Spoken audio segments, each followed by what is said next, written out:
Hey guys, Dib the Awesome here to give you a very special ML live stream, a very exclusive stream where we will be, for the first time ever, I will be streaming live, talking about all the monsters, what they do and all that jazz, what you should buy, or things that are good buys, during this event. As you can see, there's a surplus of monsters, epic monsters, rare monsters, what have you, and legendaries, and a bunch of very cool legendaries that are unexpected that there are on sale currently. And so we're gonna go through all of them. oh, whatever, how many monster deals there are. For just legendaries, we're just gonna cover legendaries for the most part. Uh, or if I see an epic that's worth mentioning, I'll bring it up. But we're gonna talk about all the monsters today, all of them. Is gonna pull up the stream here. I'm not gonna answer questions until the very end because, as you can see, I only have an hour and 21 minutes and 35 odd seconds to tell you every single monster that's in the shop. So I'm gonna say we gotta save all the questions at the end. I'll be happy to answer all the questions at the end. So save your questions till the very end. When I say, "Hey, it's question time." That's very important that you do. If you guys want me to answer any of your questions, save it for the end. Will I scroll up and look at all the comments? Yes, but I'd much rather have you wait till the very end where I just straight up ask for questions. Okay, now it's time for questions and all that jazz. uh, I plan on with these videos I plan on going in depth. Uh, uh, But yeah, we'll save all the questions for the end and all that jazz. I'm gonna say this is a really good time before we even begin this video. I think it's a really good time. If you see a monster that you think is really, really good and it's for 230, now is a really good time to rank it up to 130, or at least it's at the lowest price and all. In terms of gem price, is at the lowest point. And genuinely for just 17, I think you need just 17 monsters to rank up to 100, and you need it's about 3,990. I mean 9,000. I mean no wait 3,900. I think in 20. Yeah, I think that was the price. To rank it up all the way to 130. That's how much you need. So it's at a reasonable cheap price at the moment. Like for 230 for things that cost 230. So if there's a monster you really really love and it's for 230, if you have that much gems, you can have the option to to rank it up. Before we like I usually do this, how I usually do this, I usually start left to right and go all the way right. We're actually going to start off with magic monsters, simply because the last time I did this, I didn't do a good job mentioning a whole bunch of stuff. I didn't do a good job at that, or it's kind of like at some point I lost energy. I'm very energetic right now, so we're gonna start with magic monsters. Now, again, we're only gonna go through epics that I think are really really good, and then legendaries. Obviously legendaries, big priority, but if I see a epic monster worth mentioning, I will mention it. So do not worry your buttons. And if I miss something, if I missed a monster at the end, and you asked me to look over it, okay, hey, we'll look over it. I'm human, and if I miss something, I'll gladly go over it.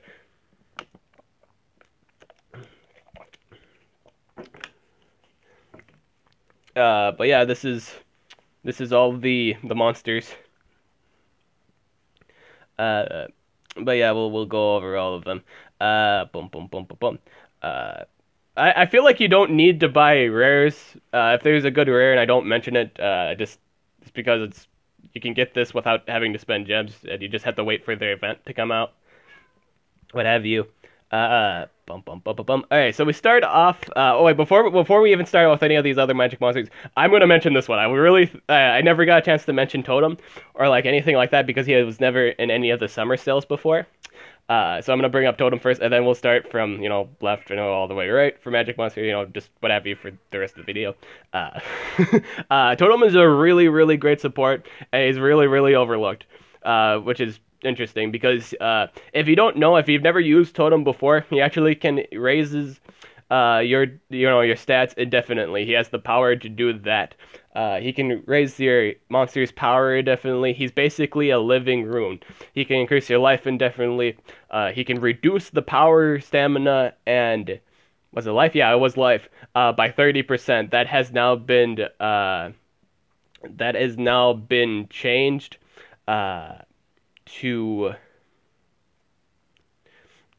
that has been now been changed to so it now adjusts to that new life. If you never knew that before, it never usually adjusted to the new life, but now it has. That bug has now been fixed.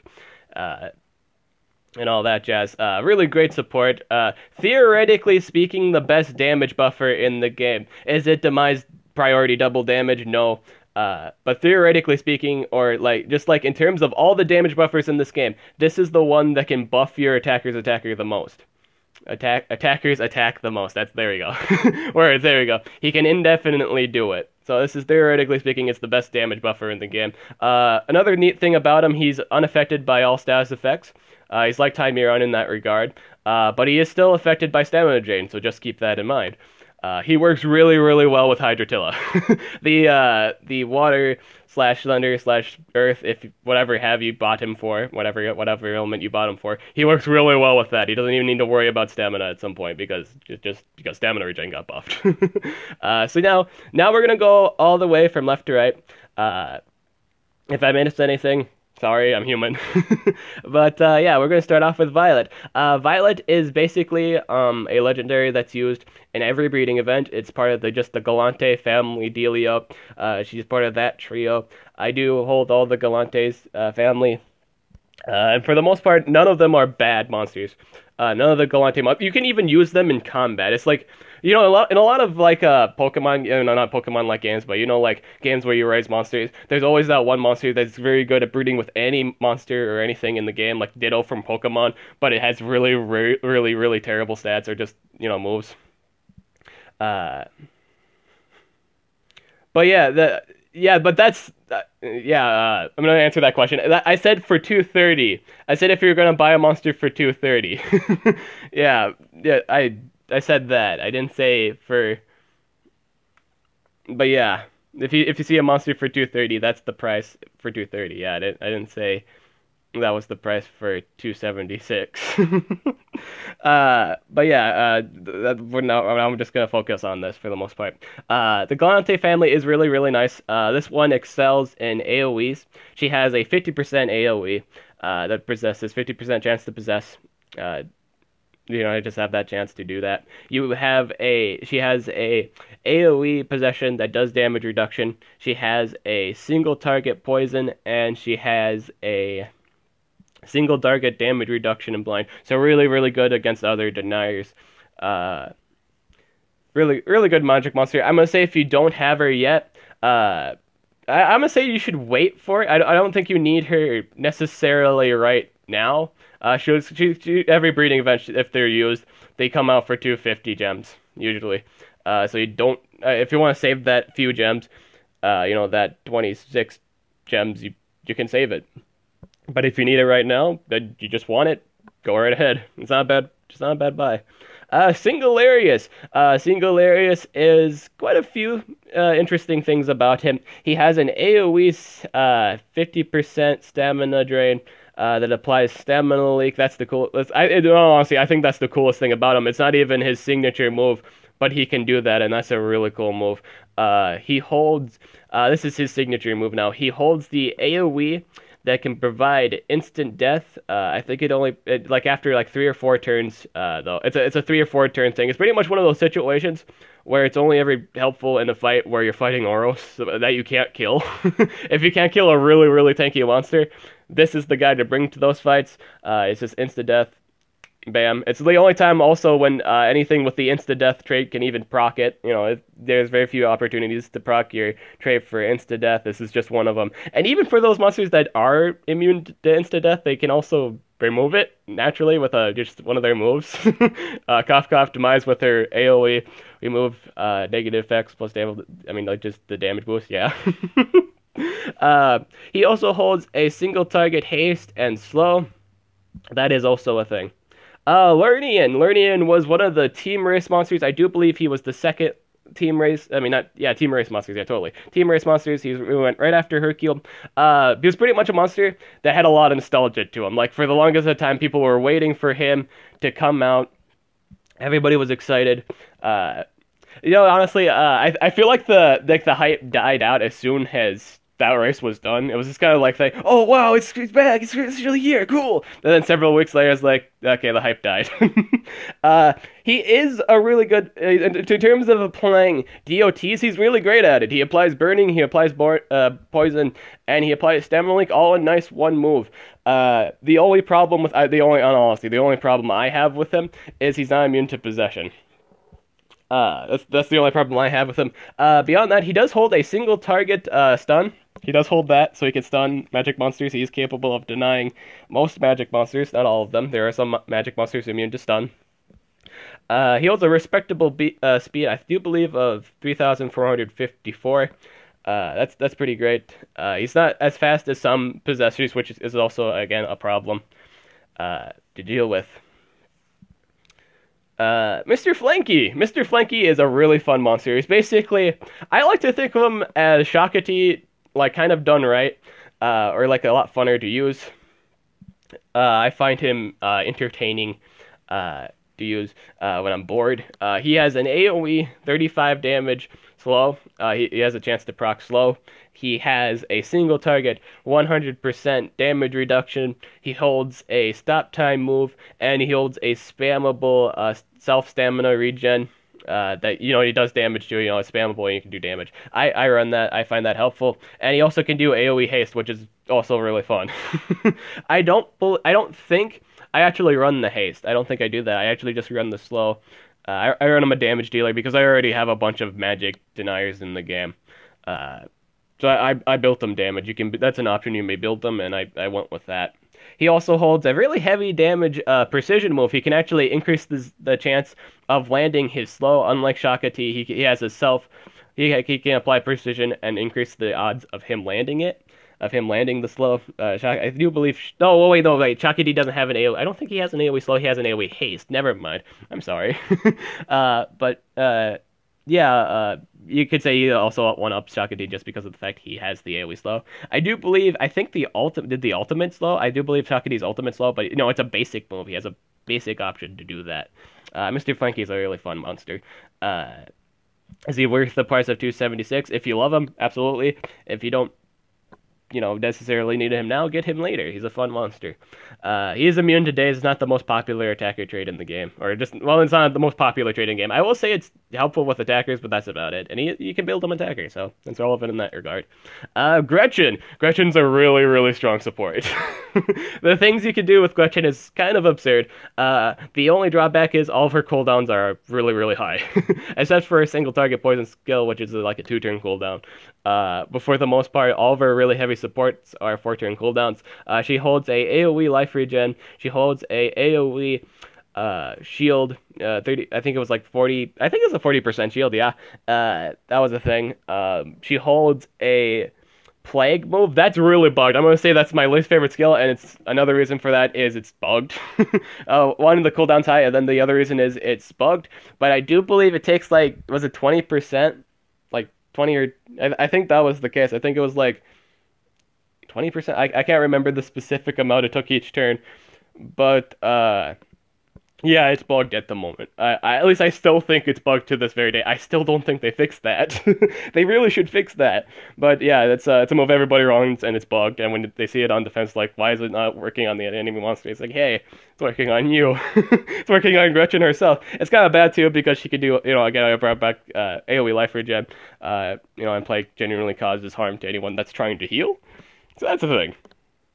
We already talked about Totem. Panda Claws. Panda Claws is, strays from, Pandolf, Pandolf's epic cousins. But I would say he's the least effective legendary Pandolf between him and White Pandolf. I can't remember if there was another legendary Pandolf at the moment, and on top of my tongue. But I don't think he's the best legendary. If it's just him and White Pandolph at the moment, he's not the most optimal one. Pandolph is not the most optimal one. If you want to, legendary Pandolph, you could get White Pandolph. That's the better one. He holds a AoE good buff, and he holds an AoE bad buff. That's the major thing. I do believe he holds a AoE heal. He also holds an AoE heal, which is neat. I don't remember the percentage on it, but it was just like I think it was like a heal, and it provided a good effect. I think that was the case. I'm not 100% sure.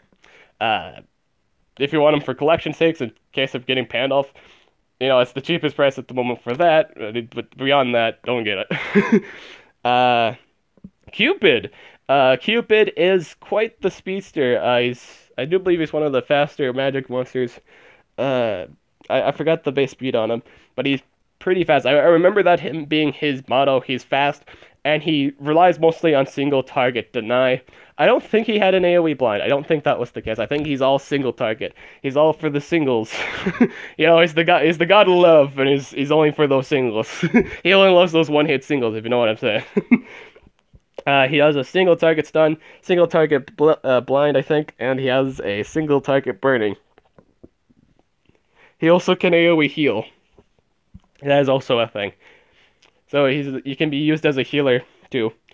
I'm gonna say like not the best magic monster, but I do believe you control some deniers. I wouldn't recommend buying with gens. Just if you get him in an event, just there you go. There he is. He's in the good legions. I will say that he's one of the very few deniers in the good legions. Well, for the beginning of it, he was like probably the only denier besides Shihao. That if you were mad enough to even do that, he has an AoE stun, but he's so slow. He was just one of those two deniers for the longest time in Good Legion. Good Legions is such an awful book.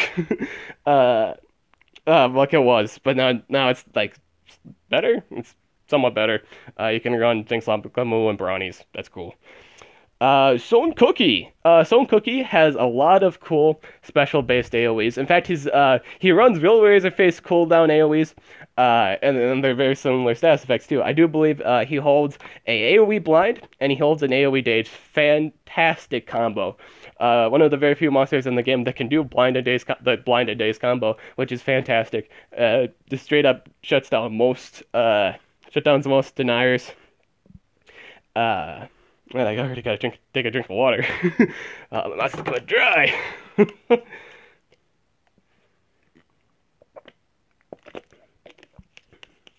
never said his power was good. I never said Cupid powers was good. I said he was mostly a denier. But yeah, his deck is pretty bad. Son Cookie. We're going back to Son Cookie now.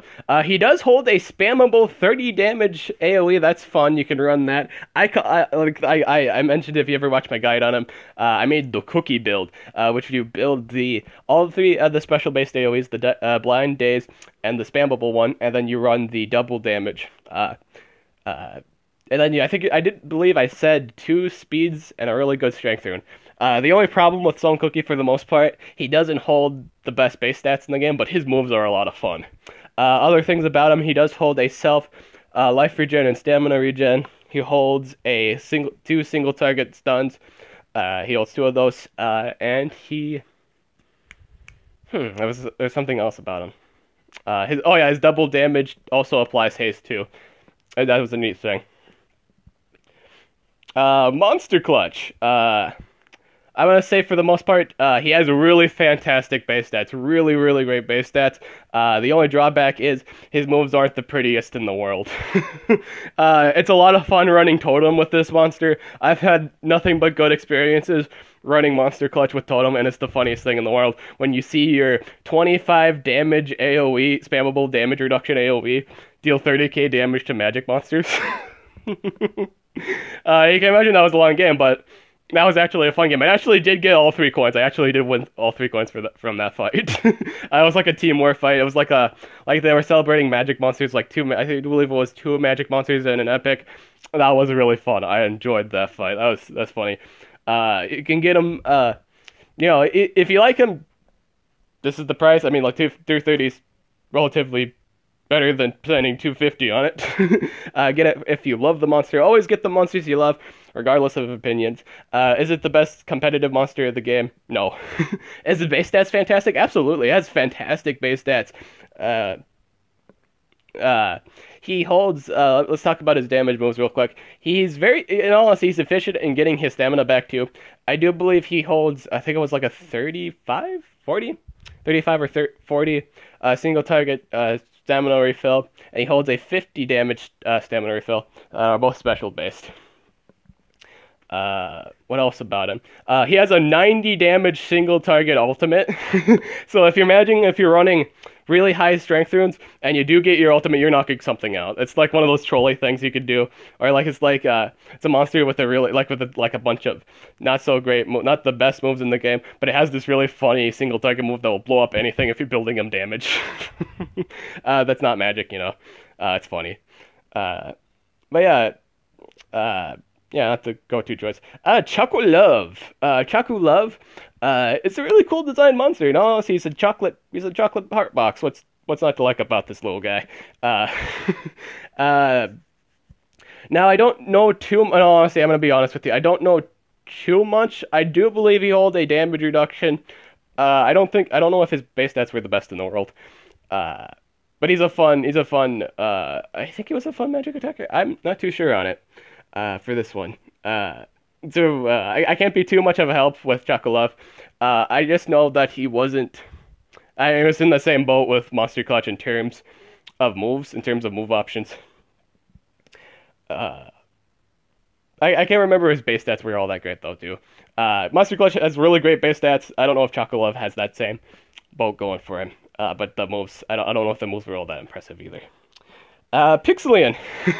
Pixelian has a lot of interesting stuff. Was actually the first monster in the game, the first legendary monster to have different elemental attacks. He holds fire-based and water-based moves. He has a 50% AoE freeze, and he holds a single target freeze. He also holds a 50% chance to burn AoE, and a for sure chance to burn. He also has single target magic moves that removes his negative effects on him, or he applies one random negative effect. It totally depends on player preference at that point. I say the only drawback of running him is, one of his base stats aren't not the highest in the world. He is an old monster compared to nowadays monsters. Base stats, yeah. This is one of those monsters. I'm gonna say you can do a lot of trolley stuff with Pixelian. That 50% AoE freeze, if you actually land that, people are gonna get pissed. Another comment: don't put this man on defense. I've never understood why people would put Pixelian on defense. I think for the most part just to counter Ooh, but it's never a good idea. He doesn't people run him actually. I see a lot of people run him full speed. In terms of their denier. True, does he have the advantage of pretty much denying any magic monster in the magic category? Because I don't think there's one that's immune to freeze yet. Not including totems immunity to everything. Yeah. It's always put a monster immune to possession on defense. If it's a magic fight, put a monster immune to possession. No comment regarding to that. Unless you wanted to diverse your comp a bit. I'm gonna say if your comp is diverse, then you may put something immune to stun that's not really in that category.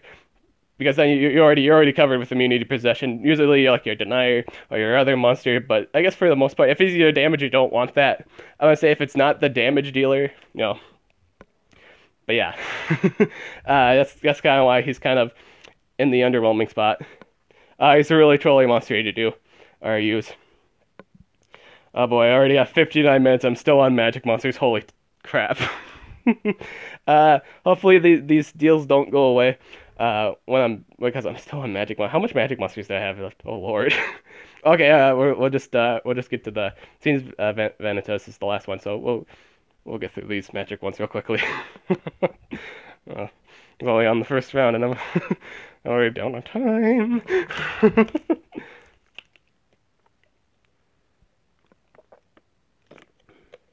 I did plan ahead. I started immediately when I woke up. I didn't know anything about it.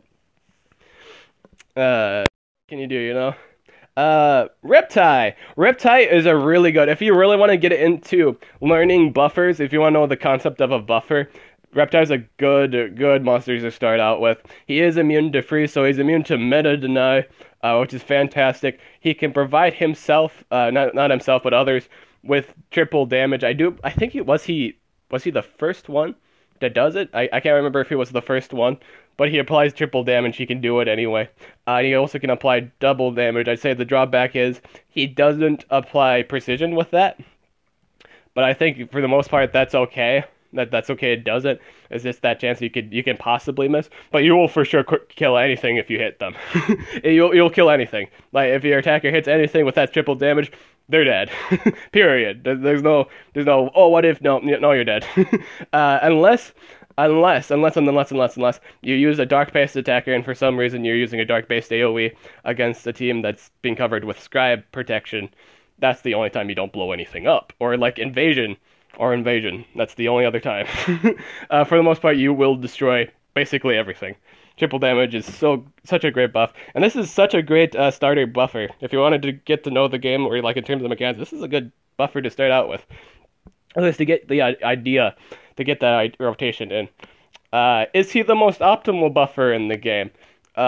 He rises in some occasions. In some occasions he does rise, but most part there are better buffers in the game that provide double damage precision and do other neat things. His is more so kind of offensive based. The other two moves you run on him is a single target stun and a single target blind and damage reduction for the most part. Galante. Okay, Galante here. Really great denier. Boasts a really good speed. I do believe a 476. Really good at single target deny. He does hold a AoE blind, so he holds a utility move, not necessarily a deny. It's not completely denying the monster their turn. They still have a chance to miss, but that 50% chance though, they have a chance to miss their AoEs, what have you. Really great in denying other monsters their chance to do anything to you. He holds a single target stamina drain. He holds a single target poison and possession, and a single target nightmares and possession. So he's really good at single target control. And in all honesty, if the monster only has single target possessions and he doesn't have an AoE possession, and it's like, oh, this monster sucks because it doesn't have an AoE possession. Sometimes you only ever need to control one monster in the game to win the game. For the most part, you don't need an AoE possession. If it has a possession, it's more than enough. All you need to control is one monster for the most part. If you have an AoE possession, that's just for fun. That's just for sure doing the most optimal trolley stuff. Sometimes even the possessed monster denies their team anyway. Sometimes you could possess like if you possess like a Varna, he could do his AoE freeze on everybody and just deny them. Sometimes you only ever need one possession. Really good monster, and you should get him if you need the breeding event monsters. If you need the family. You do need to get the family at some point. It's just a really good idea to have. In case of the event, you don't have the other monster, and I think for some cases, it does increases your chances of getting said monster. Uru! Uru is pretty great. Uru is lovable. He is loved by many competitive players, for he holds a AoE stun. He is very trolly in that regard, and I do believe he is really fast. I think he holds the same speed as Galante. I think he does. I can't remember on my top of my tongue, but he does hold AoE stunning. He holds, I do believe he holds, was it an AoE daze? I can't remember. No, it wasn't AoE daze. It was AoE damage boost. He can do that. So he can kind of act like a little buffer, mostly a denier. He can do a little buffing. He also holds a single, I think he holds a single target stun? I think it was like that. I don't know. I honestly don't have this monster too much, but I do know the major stuff about him. AoE stunning is the major thing. You can just straight up deny most magic monsters with his AoE stun, but he does not cover the other two monsters if they're immune to stun, so just watch out for that. Really great competitive monster, I know that much. Blockhart. Blockhart holds a damage boost. I know that. He don't single target damage boost. I think he's really infamous for causing AoE daze. It's just like one of those monsters, if you don't deny right away, you're like, oh no, the AoE daze is coming. He's gonna shoot all those block pieces at you. Oh no. AoE daze. Stats are a bit overwhelming compared to nowadays monsters. I think he had like a 60 or 65 damage single target skill. I do believe he had that. Not much too interesting about block height. I'm not gonna lie, in terms of moves. Toy Master. Toy Master is really, really nice because like he's pretty much like Krampus. He works exactly like that. He holds most of all of his single target moves apply one for sure effect and one random effect. You could say it's kind of a nerfed version of Poison Gift, but in this case he's applying a for sure effect and he's applying one other effect, one random effect. Now there is nothing more enjoyable. There are very few really, really enjoyable moments in this game, and you will you just laugh your ass off when you land freeze or stun with stamina drain. There is nothing more funnier than that. There is nothing. I've had that several times. Like several times in War in a live stream, I landed freeze and I landed the stamina drain. It's so funny because it was random chance. That was a random chance you get stamina drain, and it's just broken. It's so broke. I hate. It's really, really dirty to use an ultimate that does an AoE freezing and stamina drain. It's just really, really good. But also you feel really, really bad for doing it to that poor soul for the most part. But yeah, he is capable of doing that. Other things about him, his ultimate is an AoE stamina link, I believe, and he has a AoE damage reduction and daze. So he can do a lot of damage reduction. He can do that. He's just one of the monsters that has the option to do that. Really, really heavy damage reduction for the most part, in the form of an AoE. He holds the Energizer trait, and he's also one of the faster monsters. He holds the same speed as Galante, with the 476, I believe. 3,476. Spot on denier. You can use him for other stuff too. You don't necessarily have to build him denier if you don't want to. You can build him other stuff. It's just one of the monsters you can choose to build deny. For the most part, I honestly just build him deny, just because his cooldowns are non-existent at that point, if you do. Egg Eater. Egg Eater is considered one of the best magic monsters to put on defense because he can AoE possess, and he can AoE blind and burn. Really, really great AoE effects. Really popular, really great. So he also does single target stun, he can do single target poison, and he has a 50% chance AoE possession. He also can do that like Violet can. Works really well with AoE precision-based moves, or double damage, what have you. I accidentally clicked on that, whoops. There we go. Really good magic monster overall. I'm going to say if you really need a magic monster to put on defense, this is your guy. This is the guy to put on defense. Really fun, really truly, really nice. He's also immune to possession.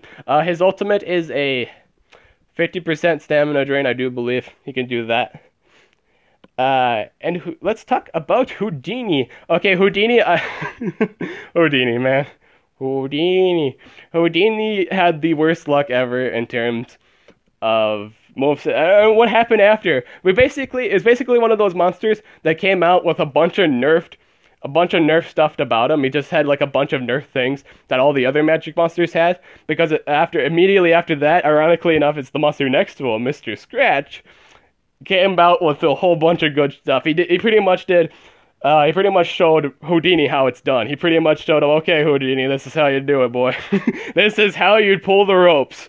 Pull the strings, if you will. Puppet joke.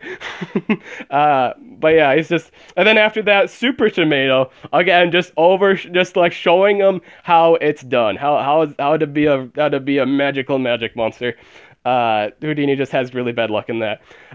Houdini is... I think he's really bad. The cooldowns are really high on him. He holds 2 AoEs that apply 1 random effect. Again, nerfed version compared to other magic monsters that have it in 1. They have 2, like a AoE that applies 2 random negative effects in 1. I don't even think he holds an AoE possession. I don't think that's a thing. I don't even think he possesses. Just applying random effects. I think his trait was hardened. Again, fairly bad. Ironically enough, he's meant to be like a random denier, or not even a denier, but like I don't even know what to categorize Houdini. You could just say extra guy. I honestly would have you build him damage just because he has a single target spammable 65 or 60 damage magic attack. Great against Timeron. I will say he can burst down Timeron if you build him damage, but that's about it. He's not that great of a magic monster. I personally don't like him. His cool design, that's it. He's got that old school magic going on there, but that's it. Yeah. Mr. Scratch. Oh man, Mr. Scratch is such a fun magic monster to use in war. The amount of shenanigans you can do with this monster. He holds a 50% stamina drain, I do believe. He holds a 50% stamina drain. He holds a single target possession. He holds a AoE possession. He holds a AoE effect that applies 2 random negative effects, so he could pretty much do the thing White Pandolph and Scar can't. And he has other options you may run with him too, like a AoE stamina leak and stamina drain that's 20% stamina with that stamina leak. And then he has a AoE damage reduction if you want to do. If you want to run that, that is optional. Since nowadays we have a lot of monsters with AoE double damage buffs or AoE just damage buff in general. His ultimate is a possession that causes a small damage boost to all the enemy monsters. Really neat. really neat magic monster, worth the buy. If you need a really good magic monster, this is your guy. For most of the times when I have fought Mr. Scratch, he usually goes for the random negative effects. He usually does that. I usually fight him, and he usually does that. Super Tomato. Super Tomato is really neat. A lot of people don't. I don't know if people. I think he has mixed reviews simply because his AoE takes life from him. He has I think it was like 25% life away, but he possesses all the enemies. I don't think that's too much of a big deal. If anything, you just have to fit that in a comp. It's nothing too big of it's no big of a deal. Some monsters have buffs that burn them or damage them. You can heal that. that's no problem. It just means you have to wait a turn to use your AoE life regen, stamina regen. Cock off Invarp to remove that and fix them up, what have you. Not too much of a big deal. Plus he's your denier anyway, so he'll go before your support, so you can just fix that right up. It's not a big deal. Holds a single target 2-turn possession. really nice. He holds a AoE damage reduction. He holds stamina drain, I do believe, a 50% stamina drain. I think that was the major stuff about him. I think his AoE was either single target or multi-target that applied possession and damage boost for the most part. Pinky Flash. I actually just got Pinky Flash. I haven't even mentioned. I don't remember mentioning if I did have a tamed her, but I do have her. Pinky Flash is a really tanky attacker.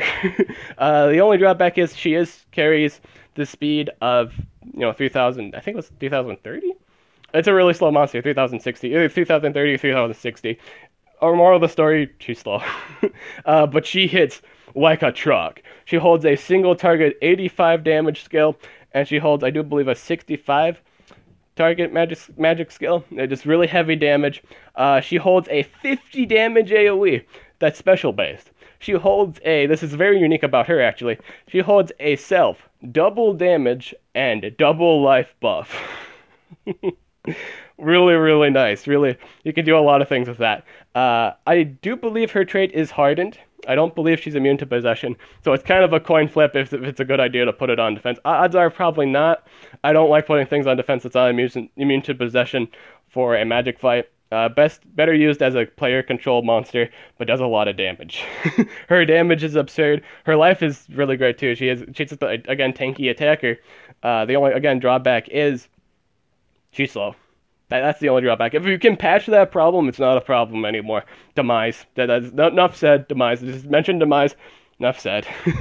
There's a ways to cheese, and Demise is just one of them.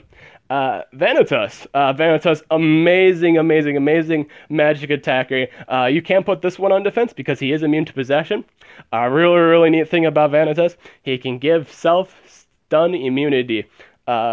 I don't know if players have been using him since they got Vanitas, but he's a really good monster. He's a really great magic attacker. Holds a 65 damage magic skill, I believe.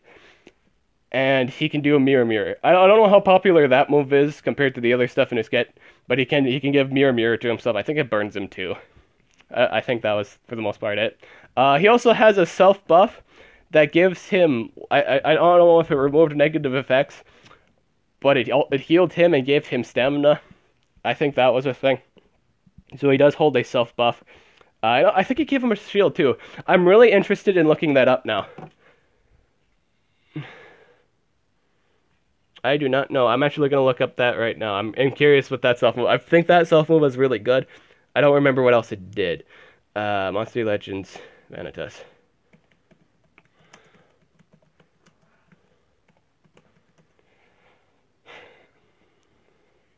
I'm hoping like when like I know I'm not gonna get every single element done here, but I'm gonna try my best to, or like I'm gonna get as far as I can, and hopefully it doesn't like as soon as like the deals go away, it like obviously like yeah, I want to do this in the time span that everything is out, so I can explain everything.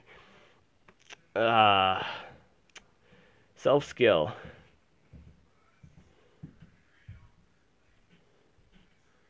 Oh, his ultimate. I'll mention his ultimate real quick. It's a single target hit. It does 50 damage. It provides him with 50% stamina. It gives him the stamina reveal with 50%.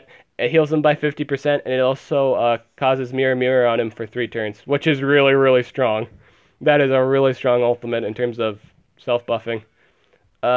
Ego boost. The self buff is called ego boost. So it did not provide a shield. It actually provides a damage boost. It gives 25 energy back, and it heals them by 25%. So if you're building extra guy, that heals somewhat respectively. Not too much though. It's not 30%, or like anything higher than 30%. uh, he holds. He holds a 40 damage AoE too. That's on a 3-turn cooldown. Spammable stun immunity. I mentioned that. Mirror burns himself. He has a single target 60 damage 1-turn cooldown precision, and he holds a 65 1-turn cooldown magic buff, which I have mentioned. So that's all the magic monsters. Yay! We could start from light or metal. We could do that. Let's do that. I'm pretty sure, I think I could get maybe possibly how many light monsters we got here. Not as much as magic for sure. I think maybe that's doable. I'm looking at to see. I might just be able to get all the metal done, and I mean all light and metal done. Hopefully, I can get all of them. Hopefully hopefully the page doesn't refresh when I'm on the same page, when I'm still on the store page. So let's talk about light monsters now. Lapu is a pretty fun monster. I mentioned Lapu real quick, along with was there any other interesting light monster? Ethereal is used for getting Arknight. So if you need Arknight, you do need Ethereal, who costs 119 gems. If you were planning on doing that. Lapu has really interesting buffs. He holds a AoE life regen that removes negative effects, I do believe. He holds was it an AoE heal? I think it was, but I just remember his support being really, really stupid and really, really great. So it's a good epic. I like it. Shakati. Shakati is probably the most underwhelming light monster you'll probably ever see. It was just one of those monsters. It doesn't know what it wants to be. It has offensive moves. It was just one of those monsters that didn't know what it wanted to be. Even when you're using it as a support, it feels really, really awkward. He holds a 100% stamina drain, single target based. He holds a AoE haste that is actually it's basically known for the most landing haste in the game. It's very efficient in landing haste. For the most part, it's just like it said. It's his 40% chance to land haste, but a lot of people had a lot of luck landing it all the time. As far as I'm concerned, it's the most accurate haste in the game. And his ultimate is an AoE haste / slow for the enemy. That does damage too. Hasai, a lot of single target barriering. He's very proficient in providing barriers that remove negative effects. While also holding a move that blinds and dazes, I do believe. He does hold that. Really neat support. in terms, it's really neat supportive opportunities. I think the drawback is his base stats aren't up to par with the other monsters currently in the game in terms of light monsters. Cassia, okay, you can do some trolling stuff with Cassia. She holds an AoE. I think it was like a single target. No, it wasn't an AoE. It's single target. Single target. Remove positive effects. He holds that. She holds a. I do believe she has an AoE version too.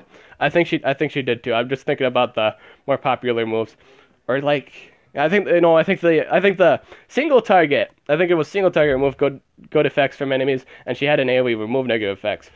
She can apply double damage and precision to everybody on the team, but at the cost of her own life.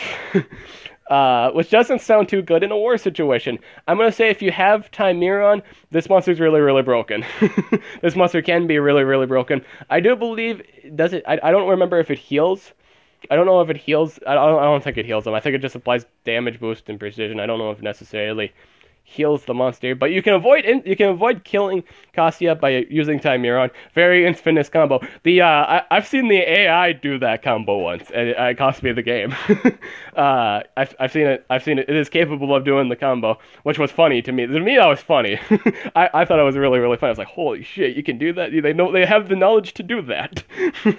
They know the combo. So that's the thing. Lao. Personally, I love her single target damage.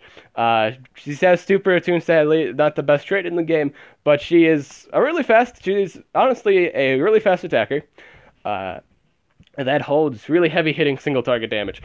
Is the base power of her power the most optimal attack damage? Is it over 3,500? No, I think it was like 3,430 or 20.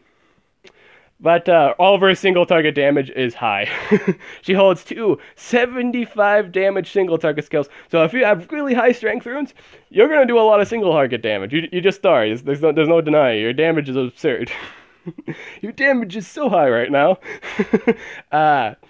Really fun monster to use. I've used her quite a bit. Coordinates really, really well with things that have light-based AoEs. Light-based buffs.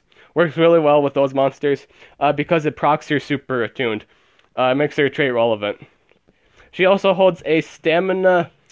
She holds a stamina regen. I think it removes negative. I don't remember if it removes negative effects on herself, but it does apply the.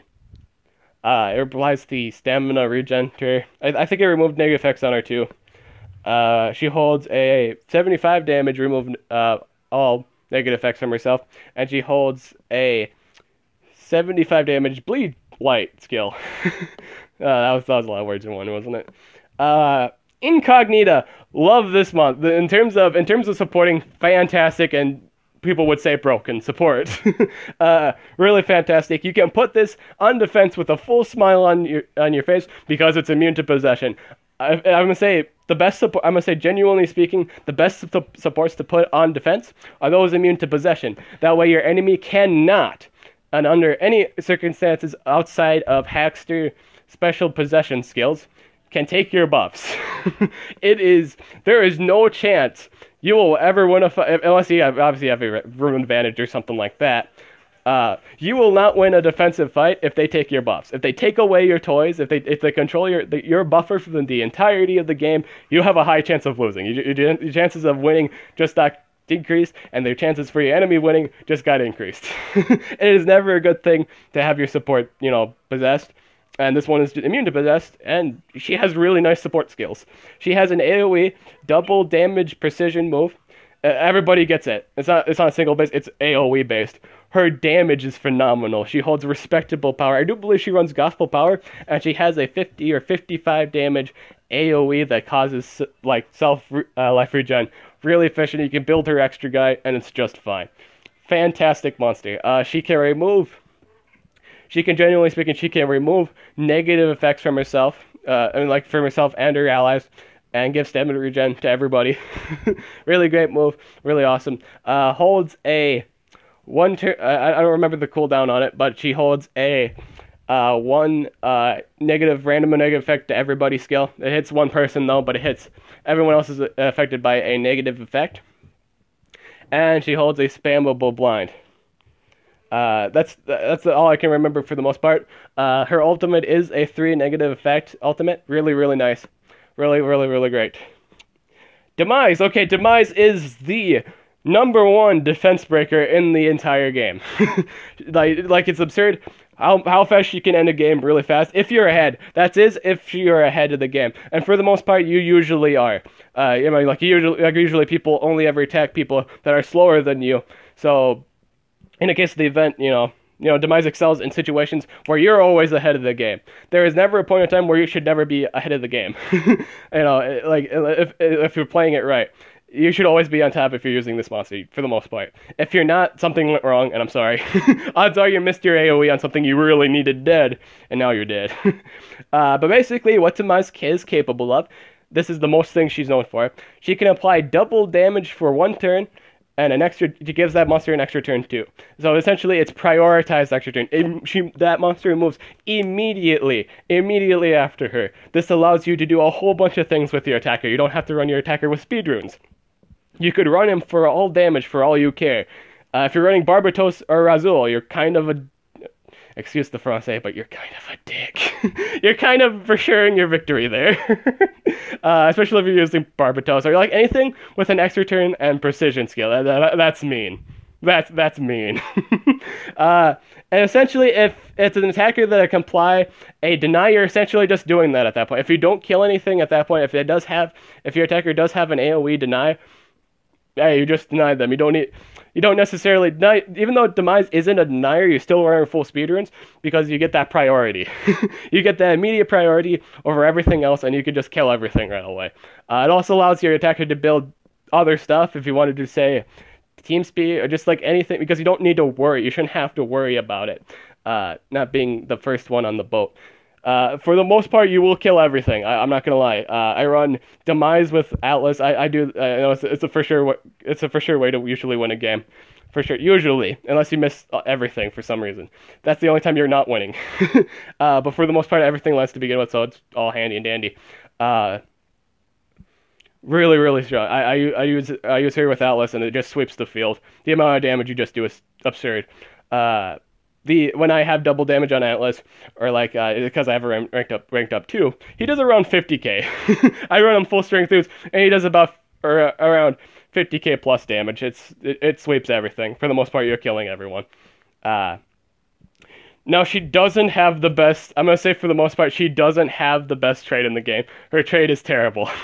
That's as glorious as this monster is, she also holds a, AoE regen. She holds AoE remove negative effects. That gives damage boost.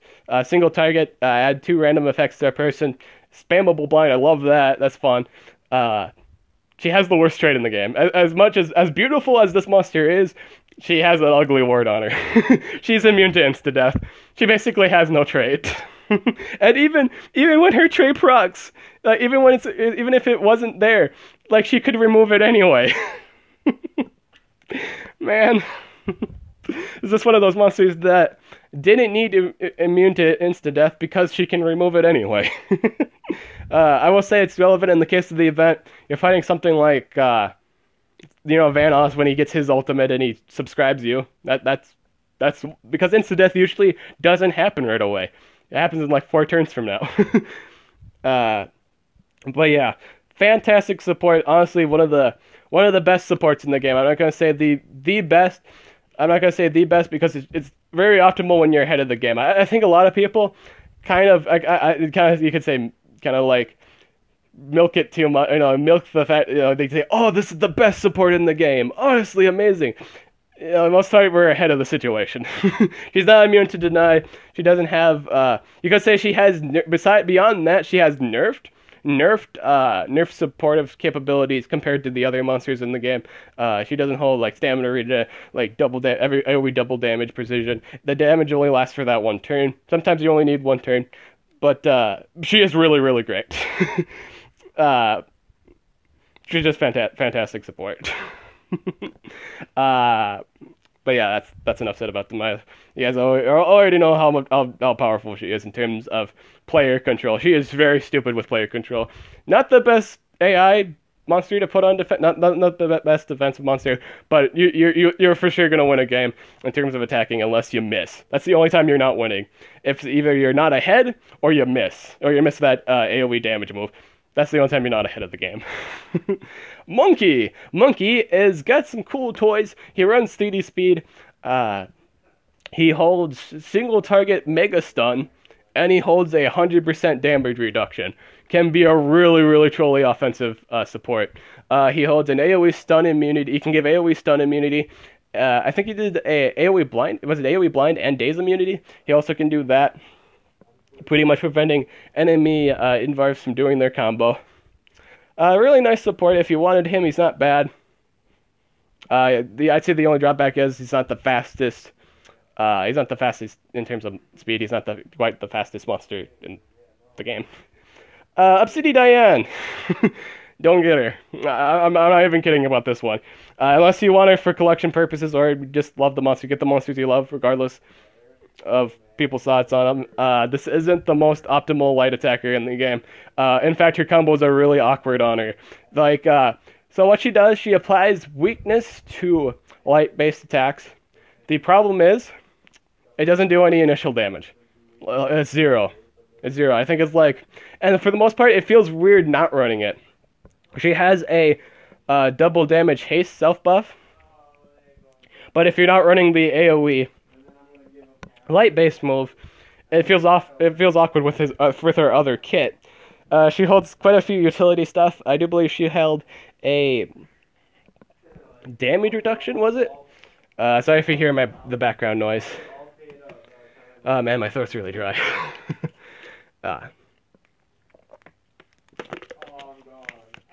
Her combo just feels really weird. I'm pulling her up right now.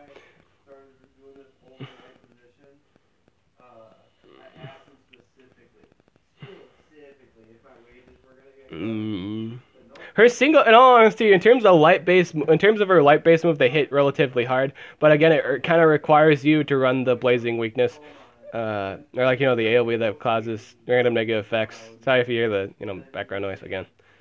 It's not letting me see this move up.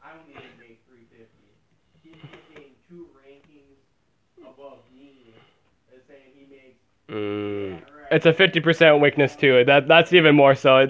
They buffed weaknesses in terms of the newer ones, but they have yet to fix this.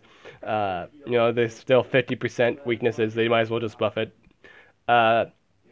So the power within, this is her self buff. It does double damage. It gives her precision and it gives her haste. There's a 40% chance it'll apply haste. So she can be a really fast attacker if you land that haste.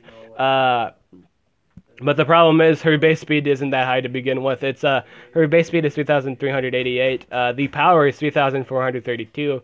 So not necessarily a bad power, but it's not running gospel power. You would much rather have it running gospel power.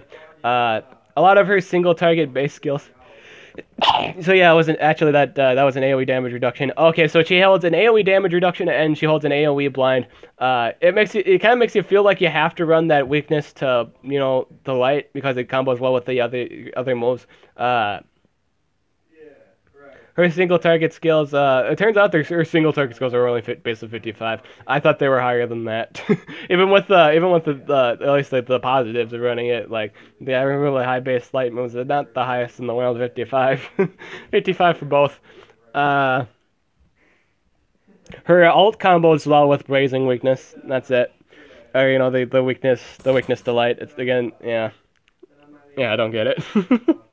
So that's no, it's not all the monsters. Ogma's really neat legend that can make you immune to all elemental, mostly all elemental damage. I don't believe he covers dark, and he does not. This is the major thing. He doesn't cover special based moves. I say that's the number one reason why he's I see that's a really huge flaw in his armor or his utility, that he doesn't give immunity to special based moves because everybody runs a special based move. If all monsters in the game, not every single monster in the game ran a special based move in terms of legendary monsters, this monster's fantastic. This monster would be fantastic in that regard. It's kind of a chance thing. If they just do fire-based moves, if they just do water, just a specific element-based move, this would be a call. to bring to the attacking situation. If not, it wasn't. This is one of those things. You bring this guy to counter the attacker, and he doesn't do the thing you brought him to counter him with. I mean, let's say it's like a Dartmouth, and he doesn't do the fire-based move. He doesn't do the fire-based AoE. That's not too great. He's really, really great. I'm gonna say he's really, really great in terms of countering things like Pixelian or Roxanne. That's the major stuff he counters, because he can apply metal and fire protections. It makes him immune to those damage. Those are the only situations he does pop out. I'm gonna say his use has increased with the release of these elemental weakness monsters. It has very much so increased. His utility skyrocketed. As far as I'm concerned, it skyrocketed as soon as more of these monsters with elemental weaknesses have come out. Like, applying weakness to nature, applying weakness to water, fire. This guy is really great to bring to those fights. It's a huge counter to them. I'm going to say bring him for those fights. Really great for countering those things on defense. That's it, though. That's the most optimal time. I'm going to say, if you really want to use him well, bring him to those fights. That's the best time to bring him. Best time. Especially if they're running like Kiradar, which she is in the. I gotta get to her before the end of the video, because I really do think you guys should get her. Layeth. Layeth does a lot of single target damage. The only drawback is that's all he does. That's in terms of damaging, he's tied down to just single target moves. I don't like him for that regard. He does hold a single target insta-death, so he can spontaneously kill anyone he wants to in the span of either 3 or 4 turns. I think that was the case. Single target insta-death. It's good for taking out Oros. It's good for taking out just tanky monsters in the game. Except I don't think the only time it doesn't work for you if Goran does his remove negative effects from himself. I think that's the only time.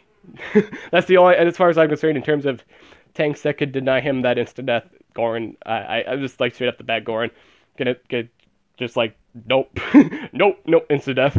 You have to beat me like a raid boss. King Darien has a few neat. Well, I don't have neat. I take that back. He has an interesting buff skill, but it kills someone after 2 turns. I wouldn't say it's quote unquote neat. He is an attacker. He does do the damage. Not the most optimal light attacker in the game. I don't like him all that much. Get him for fan base. He is based on a Lord of the Rings character. That's I think that's what these two are based on, was Lord of the Ring characters. Queen Lithian has a lot of great utility. In terms of denying damage, she's really great at that, because she's one of the few monsters that hold an AoE light shield. Basically what that does, you're immune to all damage. I honestly, she's Ogma done better, because the only damage people can take is light damage. So if you deny their light, monster, they can't do any damage for you for that whole entirety of that turn. She is really great for protecting commons and rares. Fantastic at that. She does such a good job at that. So the most part is you just run a level 1 common, or not level 1, level 4, the lowest you can go, and then you just apply that AoE buff, and they can't do any damage unless it's light damage. Special base damage, nope. No, nothing can harm you. Nothing except light-based moves can harm you. That's fantastic. Great protection skill. I think she had a single target damage and precision buff, but it killed you. I think it kills you after a few turns. I think that's the drawback. Really fantastic support. Single target stun. That's all I could remember. I'm sorry.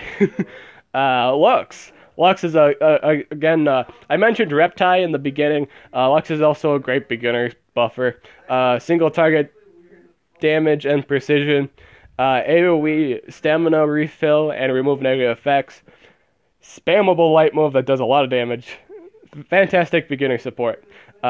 She has gone down from glory since the new releases of really broken light support, but I still think she's fantastic support nonetheless.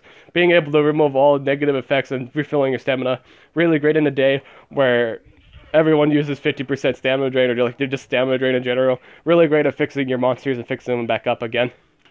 She's immune to blind, so that's not the best trait in the game.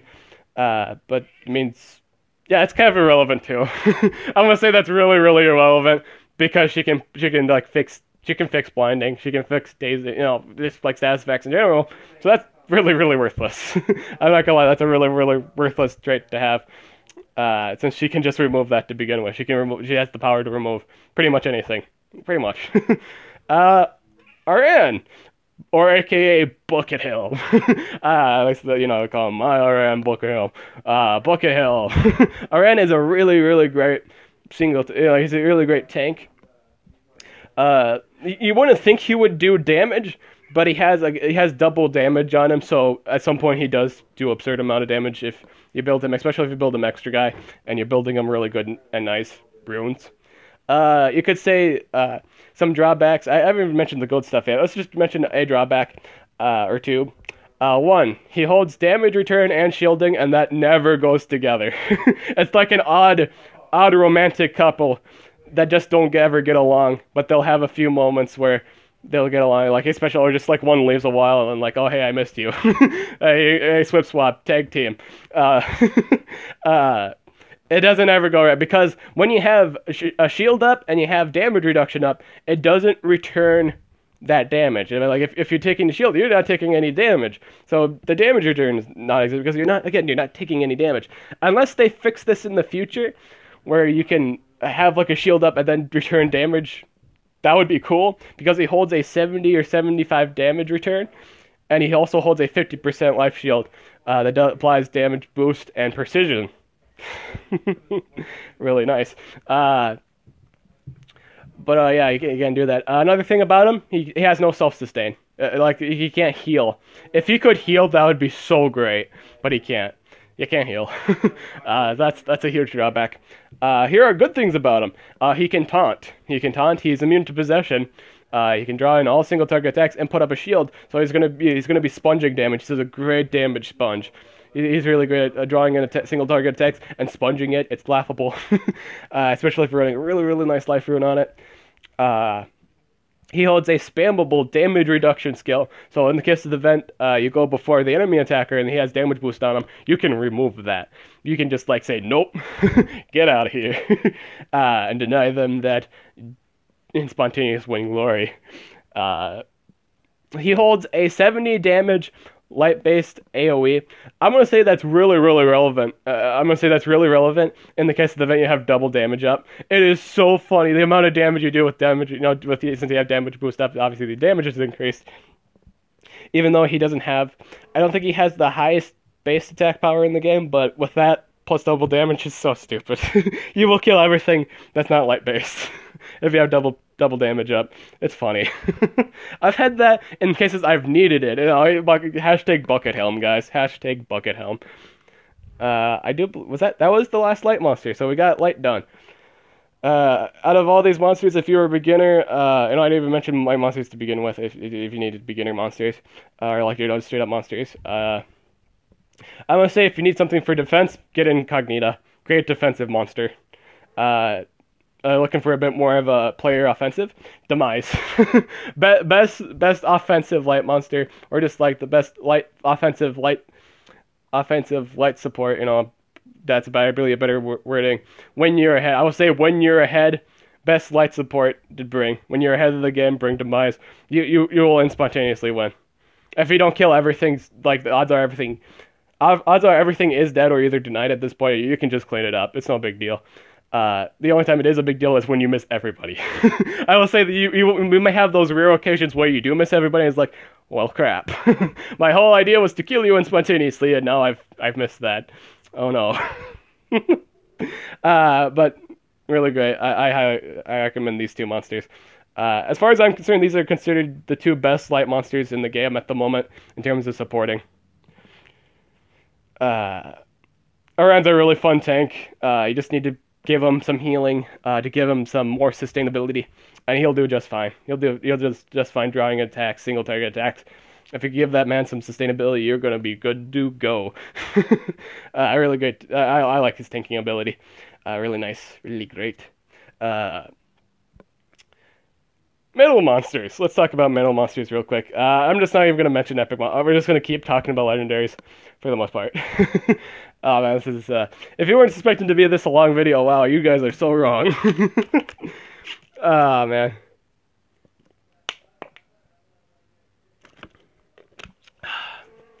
We're on light battle monsters now. Alright, Dad unit.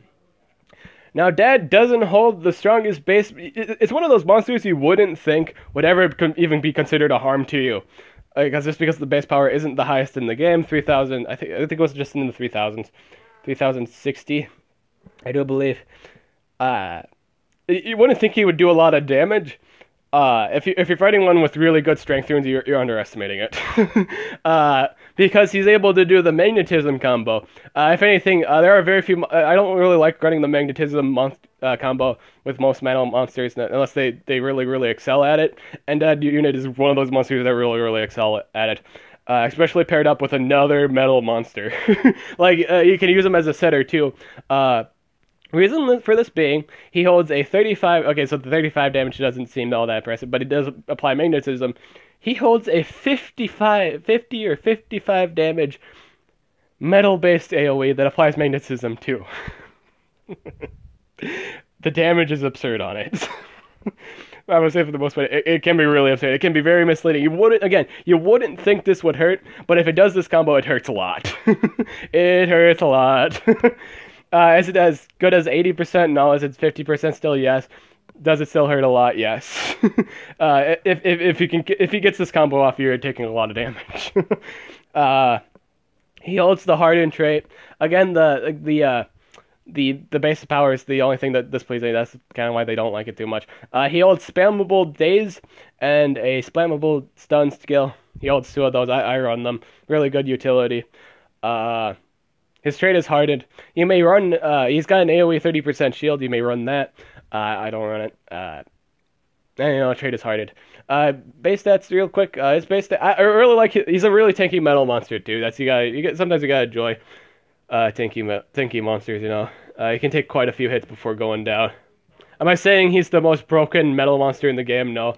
But he can do a lot of absurd damage if you build him to. A lot of absurd damage. Oh, it's actually 3,080. 3,080 damage. He holds a base life of 30k, 30,461. And a base speed of 3,388. So not the fastest monster in the game. His ultimate's an AoE possession that's also metal based. So that combo as well. That's another combo. It deals 65 damage, it hits everybody, and it possesses everybody. So if you magnetize people and then get his ultimate, it's absurd. Odds are you've probably won. It's really strong magnetizer. Very few magnetizers I don't like. Very few magnetizers that I like in this game, at least they can do the magnetism combo. This is one of them. Metalmancer, or Mechamancer. Mechamancer. Mechamancer is a really neat AoE possessor. He's neat at that. AoE, I do believe he holds the possession and damage reduction like Violet does. I think this one though does damage. I think he can do damage as he possesses people and applies damage reduction. So you could say that doesn't go too well. You could say possession and damage reduction never go hand in hand with each other. It's just more so of it's just more of a thing. You would love to see themselves doing more damage to each other. I'm going to say it doesn't necessarily matter that they take less. It doesn't necessarily mean that they take less damage. Unless in the vet, you do need them to kill each other really fast. But yeah, I don't think it's too much of a big deal. He holds a single target damage boost and double damage and possession skill. He does hold that. Sometimes it has been known to miss. It's actually infamous for missing. Like that possession's mostly infamous for missing because a lot of people use it on the generals. And it doesn't land and now they have double damage. Really bad if that possession doesn't land. You've essentially killed yourself if that possession miss. Not a good situation for you. He does hold the magnetism combo. I think I actually do run the magnetism combo for this monster just to provide a little bit of damage on that table, or just set up other metal monsters if I wished. So that's another monster I use magnetism for, the magnetism combo for. He holds a single target haste too. He can self haste himself if he wanted. I think he was immune to magnetism. I don't think he himself is immune to possession, which is a drawback. Speaking of anti-possessors, we have stumbled upon Stinger. Stinger is immune to possession, so you can put this on defense. He is an attacker. You can put this on attack. with a smile on your face, knowing you're not going to get possessed or like you're not going to lose your attacker for the most part, unless you're fighting Hackster. I didn't even mention Hackster before this, like talking about mental monsters, but Hackster can bypass possession, so that's not going for him. That's really not going for him. I'm sorry, they can jump over that if they have Hackster. You know, they can pretty much laugh at you at a distance, but yeah, simply because they can now control the thing that was supposed to be immune to that. So Stinger S1 has a lot of neat single target damage. If anything, he does a lot. He does a lot. And honestly, I think it is both. I think they're both 65 damage. They're both single 65, 65 or 60 metal-based single target moves. One of them applies blind, and one of them applies burning. You may run the magnetism AOE and have these moves do absurd damage. They will do so much damage to the enemy. The damage you're gonna do is just so stupid. When you set up, you know, if you can get the weaknesses up on them. He holds a 45 damage AOE. You know, honestly, it's one of those. This is one of those monsters I actually don't run the magnetism combo for, because I'm not building all magnet, and not all magnet, all metal-based moves. I do bring the spammable poison move in the case of the vet. It's time Muron fight. That's it. It just combos well with the burning. His cooldowns are relatively low in terms of single target. Again, 2 turn cooldowns for both of those single target metal-based moves. Super Dan, a really heavy attacker. I'm going to say if you can weasel your way out of deny, this is a really heavy hitting monster. The amount of damage he does with his 45 damage special base move and his AoE burn are absurd. He also holds a single target 75 damage middle base move. I do believe that's on a 2 or 3 turn cooldown, but it does a lot of damage. This guy does absurd amount of damage at the cost of not having immunity to a deny. But he's just capable of doing damage. I often bring him to clear dungeons because just how it works with. He works really well. I'm gonna say he works really well with the mice. He just does. I will mention Pandolfo. Pandolfo is a really great epic. Do look into him. Do look into him. Before this before the sale ends, I'm actually gonna pick up. Hang on a second, I want to pick this up real quick, and I gotta tell you guys about her. I'm actually really surprised she's actually in the shop. I am gonna get her. Kiridar. Kiridar is immune to possession. Fantastic monster to put on defense. I am actually going to get her. She is really fantastic. Yes, I'd love that. Thank you. And I'll build a little thing for that to be in. Let's put her with. I should probably do this real quick so I can get back to shop in time. Let's put her with.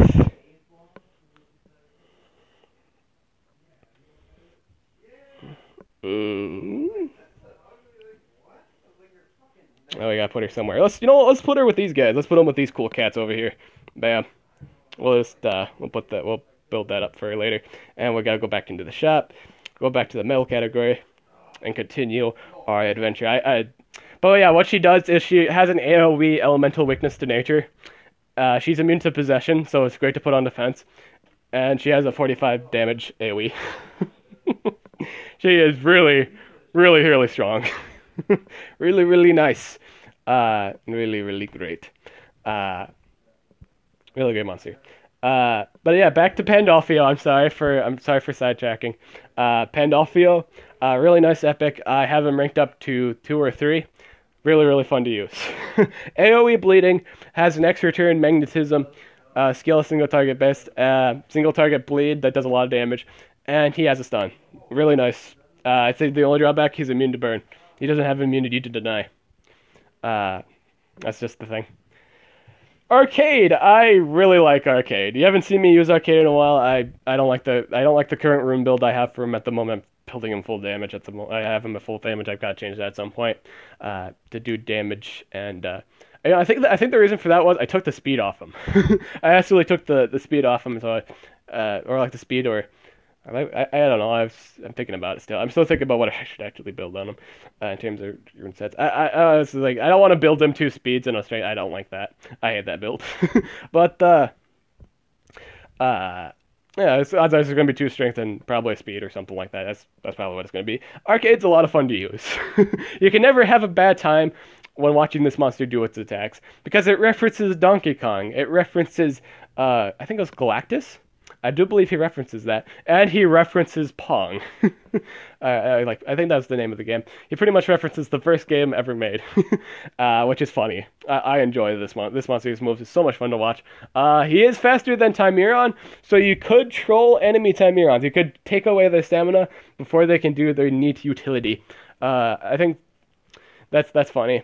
He holds a 75 stamina drain, and he holds I do believe it's a 1 turn cooldown, 50% stamina drain. Really, really nice. I love the combo for this monster, because he can combo, so he can stun and then stamina drain, and then he can stamina drain again if he wanted to. He holds the magnetism combo. I could say you could run that. You could run the magnetism combo. I don't. Sad thing is he is not immune to possession, sadly. I wish he was. He's immune to like magnetism, and it's not a very great trait to have. But he's a lot of fun to use, take my word for it. If you love I'm gonna say, if you love video games references, if you love those kind of things, Arcade's the guy for you. Arcade's is fun. Arcade's a lot of fun. The Sentinel. The Sentinel is blazing fast. The most infamous thing about him, since he has a great base speed, he has the tendency to possess everybody, and then set himself on the course of destruction, because he can apply, I think it's like a like he gets 3 turn, like I think it was like a 3-turn buff, or like a 2-turn buff. I mean, like 2-turn extra turns, or 3-turn extra turns, where he gets like double damage for 3 turns, and then he just blows up. That was the thing. But he can do a lot of single base damage. I don't know how much damage the magnetism plus that 20 damage is gonna do. Yeah, like 20 damage. Sentinel move. I don't know how much that does yet, but it's single. I just recommend single target moves. It's basically just a finisher. You pretty much use that to finish everything up. So you can set up other monsters with their metal combos. You can do that if you want to too, because he does hold a spammable metal-based magnetism move if you wanted. Really good denier. I'd say he's one of the faster ones, so that's nice. That's going for him. You could say he's out of this world. Roxanne Cox. Oh man, I bet you guys missed me saying those names. Roxanne Nexor and Roxanne Cox. Those funny names. Honestly, the funniest named brothers in the game, Roxanne Cox and Nexor Cox. Really funny. And yes, I have named them I'm Hardened and I'm Hardened too. Yeah, it's funny. I'm funny. That's why you came to my channel, right? It's 'cause it's funny. Roxanne Cox, really heavy hitting attacker. Got 2 single target moves that do base damage of 75. Just really, really heavy damage to begin with. And to put more flavor to that steak, or all that other jazz, whatever food item, insert food item, then yeah. He can ignite people. That is 80% weakness, sticky lava. You can apply sticky lava, and he applies magnetism too. So he can do a lot of damage in the span of 2 turns. Really great for mixed situations where you're fighting nature and light monsters. Really great for those fights. The only drawback is he is kind of slow. That's the only drawback with this man. Really great attacker though. But yeah, that's the thing. We're drawing close. I hope the shop doesn't reset at this point. If it does, then I just have to answer questions. I'm hoping does this. Okay, so it still stays. So hopefully we can get over everybody. If you were thinking this wasn't going to be a long, it is going to be a long stream. Unless they refresh it, and then I have to, just at that point I'm answering questions. But anyway, yeah, Roxanne Cox, really heavy hitting attacker. He holds a 45. If you're not too interested in setting up that combo, he does hold a 45 damage metal based AoE. You don't even have to set up the weakness if you don't want to. He also holds a fire based AoE. That's about, I think the base damage was like 30. Or yeah, I think it was like 30. I don't think it was too high. But it applies burning. Obviously the damage is increased immensely if you apply that weakness. Immensely. M2 Wyvern. M2 Wyvern is really nice in all honesty. He does a lot of single target damage because his special base moves are really, really high. I do believe he holds a spammable 65 damage single base move, and he holds a 80 or 85 special base move. A lot of damage. I think it was like 80. I'm pretty sure it was 80 damage. That single target base special based 80 damage move. Fantastic. Really hits hard. It really kills a lot of things. Drawback is he's immune to like magnetism, I think. I don't think he had a good trait. I think that's the only drawback. Not the fastest melee attacker too. That's another thing going against it. He has a single target stun, and he's able to either you have the choice of either a AoE burn or you could run both if you wanted to run a full special set. Why not? Uh, you could run AoE burning or AoE stamina drain, 50% stamina drain. I went with the burning because he's more so focused on damage than he is just stamina draining everything. I'm not too interested. I wasn't too interested in that. You have the option to run it if you like, or run both. Why not? But yeah, single target stunning. He can daze too. His AoE is really heavy. He's got 90 based, special based AoE for his ultimate, and it does a lot of damage. Just a lot of damage with this dragon. Terrorizer. Terrorizer was a monster you could get for free in the calendar event.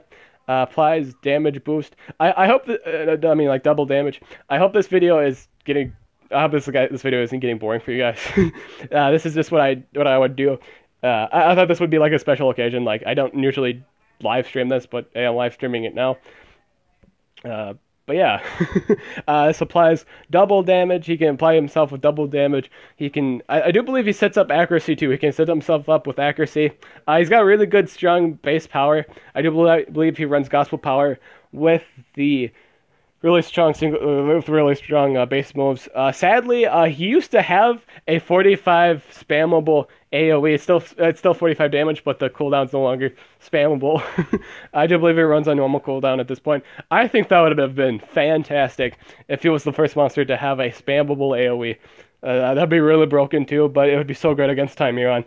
But another thing too is he's not immune to possession, so you can't 100% put this on defense thinking it was the best idea in the world.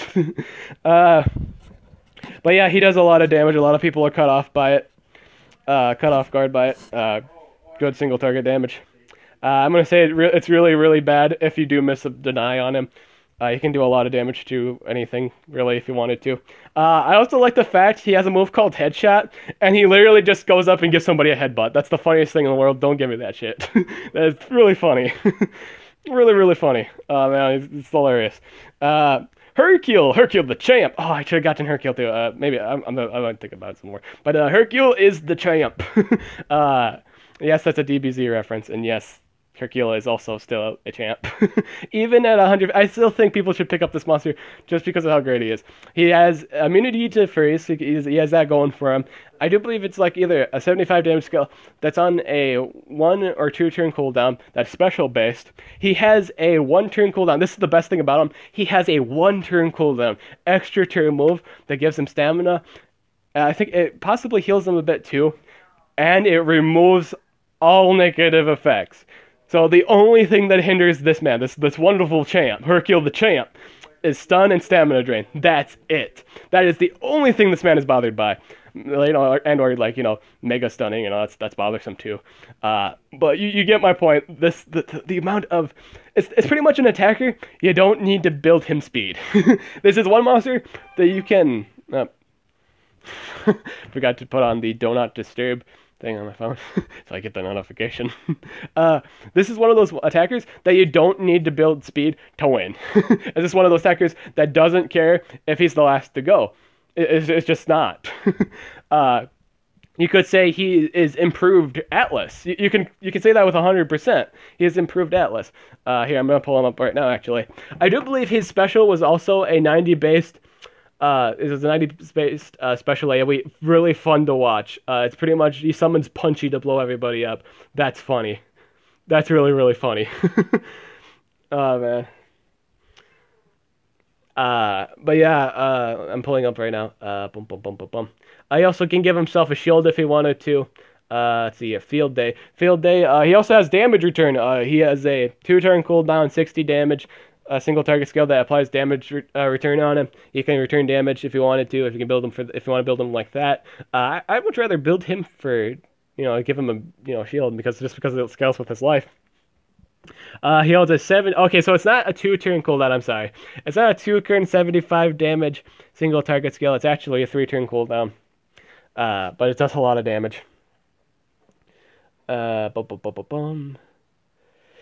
He holds a 2-turn. Okay, so he does hold a 2-turn cooldown 60 base move that applies a shield. I like that. Small shield, that's really, really great. His AoE, he also holds a over the top AoE that's 45 damage. So he does hold the really, really, really nice 45 damage based AoE. He does have that option. But a lot of neat stuff. He just got a lot of it. He's got a lot of it going for him. And he has the so the heal, actually the extra turn on his heal is actually a 10% heal, and the stamina return is a 20% stamina return, which is nice. And again, it removes all negative effects. It's just one of those monsters that you don't need to go first to win. You just gotta make sure that no one can stun him or stamina drain him. That's it. These are his base stats at 100 too. He holds a life of 36,191. That's amazing. That's really, really great. He's really tanky, and he does so much damage. He has the base power of 3,542. Now, is that normal for like maybe a really popular mana monster? Yes, but that's still a fantastic power. That is so great. The only drawback is he can't remove like stun, and he's weak to stun and stamina drain. What monster isn't? That is like immune to freeze. What Orcas are those? And he's not the fastest monster in the game. He holds a speed of 3,047. It's not that fast, but he is so it doesn't even matter though, because again, he's immune to freeze. He can remove possession. He can remove any bad stuff on him.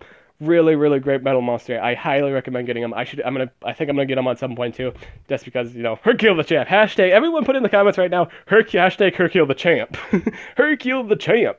If you're just getting to this video too, again, I'm taking all questions at the end. Metalhead. Metalhead is the Mario of metal monsters. He is the main man. He's a reference to Lobo. I think he's a reference to Lobo from DC Comics. But yeah, he is the main man. He is the Mario of metal monsters. What do I mean by Mario? I mean he is the all-around. His base stats are all-around. His moves, yeah, I should consider him broken because the cooldowns are actually really efficient. Fantastic cooldowns. 2-turn, as far as I'm concerned, they're both of the cooldowns on the AoEs are 2 turns. Really fantastic. AoE stun, AoE burning, single target possession, single target accuracy that does a lot of damage, and he has a spammable magnetizing single target move. Mario of metal monsters. He is whenever anyone looks at a metal monster, especially one that's immune to stun, they look back at this monster. What's this compared to this monster? You could say Copperbeard has the upgraded trait, because he's immune to stun and freeze. He's the upgraded, in terms of just the trait alone, he's the upgraded Metalhead in that regard. Cooldowns are a lot higher though. Cooldowns are way higher than Metalhead's. But you can also reset cooldowns too, so you could say that doesn't matter. But yeah, again, Metalhead, the Mario of metal monsters. Everyone looks into this. Dreza, pretty much prototype Metalhead. I think it's pretty much that's all he is. Prototype Metalhead. AoE stun, 50% chance. I think he had an AoE burning or poison. I can't remember. He has single target stuns. Also has that too going for him. But he pretty much, I think a lot of people consider him prototype Metalhead. That's like the foundations, or like maybe he came after Metalhead, or we could say this was like maybe his like as odds are it's like prototype. I like to consider him prototype Metalhead. Is he the most? Would you say he's not a bad monster? He's just not the most optimal. He's like he's like the prototype. Yeah, Ultrabot. You can breed him, so don't spend gems on him. Or at least I still think that. Somebody told me once that he's no longer breedable.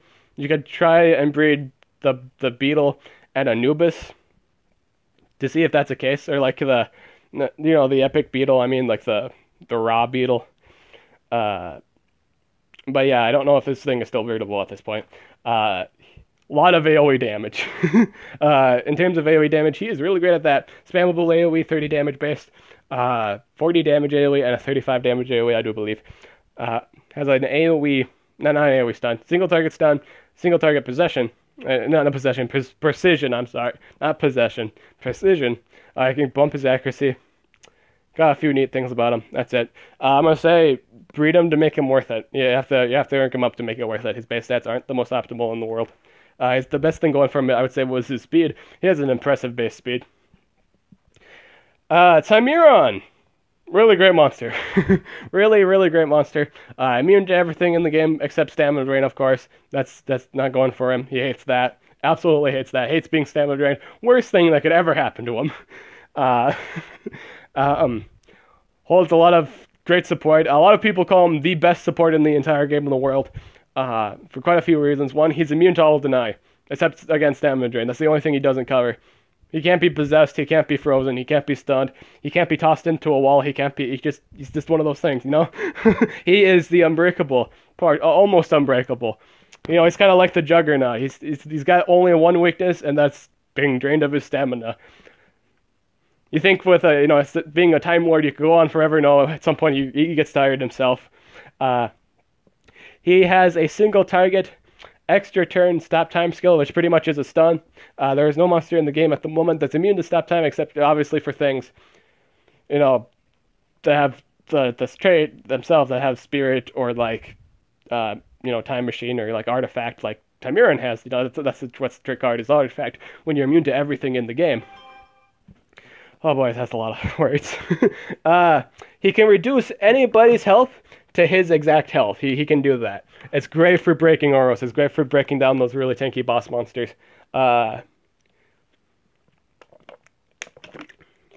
He can activate the cooldowns of all your enemies' monsters. He can unset your monsters' cooldowns. You can bring those monster scales back up again.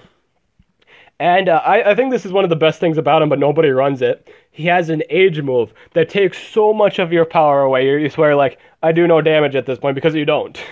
The amount of damage reduction he can take, the amount of damage he can take away for you is phenomenal. I think a lot of people don't run it for the most part because they'd much rather run just space-time and, cooldowns activated. I really think you guys should look into damage reduction, or like that damage reduction AoE, because there's a lot of monsters nowadays that have really strong spammable skills. You should look into this.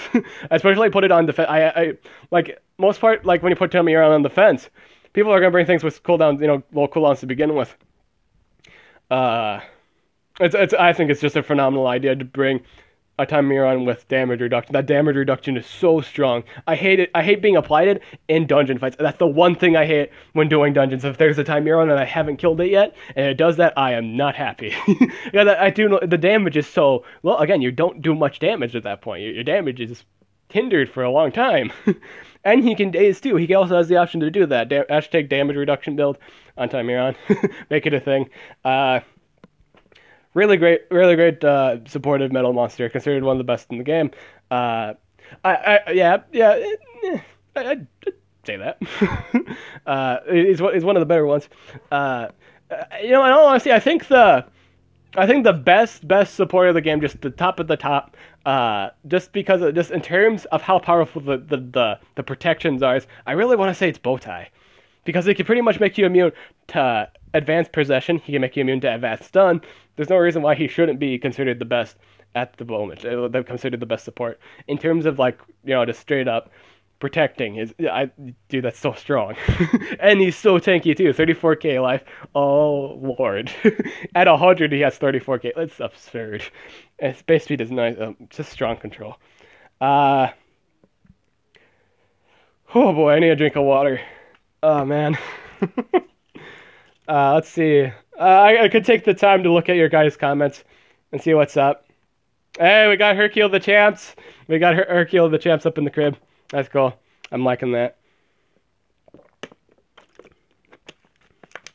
Oh. Talking. All I'm doing is talking. Yeah, so you can imagine how worn out my voice is after doing these kind of videos here, where I just go on and on about the monsters and try my very best to talk about each one. I say compared to the last one, I'm not really saying the advantages of monsters that have over other monsters. I think, like, in the first time I started doing this stuff, I would not only just explain what the monster did, but I'd also explain what he's good, what they're good against.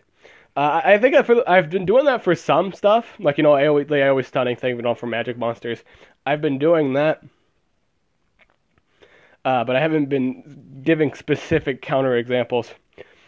I cannot. No, this is a side note. I can't wait for that egg to hatch. That monster I just got. Fantastic nature. So strong. Lot of damage. Lots of damage. I can't wait to use it. Such a fantastic nature monster. I also kind of scold myself in the back of my mind too because I know I should be using the gems for runes. I'm still waiting for runes to come out on sale. Like just ones that I really want. Specifically speed for. Hackster. I obviously want to put really nice speedruns on Hackster because it's undeniable deny. Like the only thing that's deny him of that are artifact like Timeron and Totem, and Bowtie that's ahead of the game and you can provide that AOE buff. But I think I need to put it on like defensive stuff because right now I have like if you guys didn't notice my dragon, like I often use Egg Eater on defense, and he doesn't run the best speedruns in the world. I'm thinking about fixing that, possibly. I don't know. I still have time to decide. I'm just gonna read comments now and see what's up in chat. If you guys got any questions, I may answer. Maybe a few if I wanted.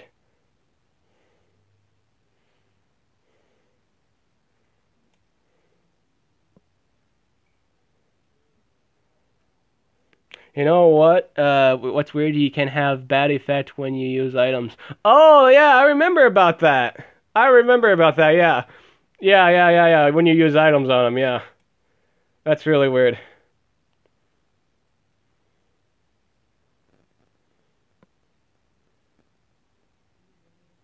Yeah. Javelin, Discopolis, and Fenrir kind of counter Timeron, yeah, because they have spammable moves in their possession, yeah.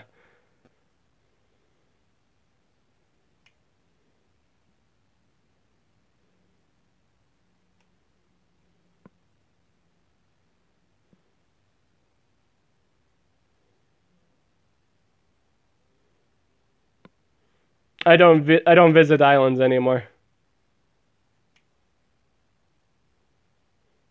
Okay, Dib, here is a challenge for you. Try to describe every monster in only 50 words. I don't think I can pass that. Dib, please make these analyses short. That's the point. That's not the point of these videos. I usually go in depth with these to explain everything. No, I haven't been watching the comments because I focus on this for the most part. I'm taking a tad bit of a break. You could say, since I just got done with Timeron, this is a bit of a joke here. You could say I'm taking a time out. I could say I'm relaxing my voice.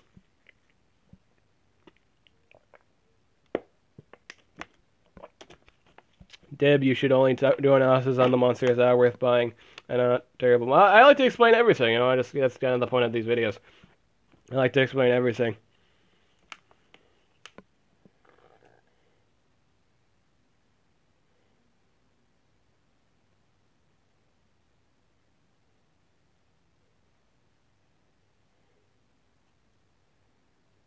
It doesn't surprise me the one talking shit is Demon. The first one to talk shit is Demon. It doesn't surprise me. Shakati means power in my language. That's interesting. Magic is done. I like that. Magic is done. That's funny. Lepu.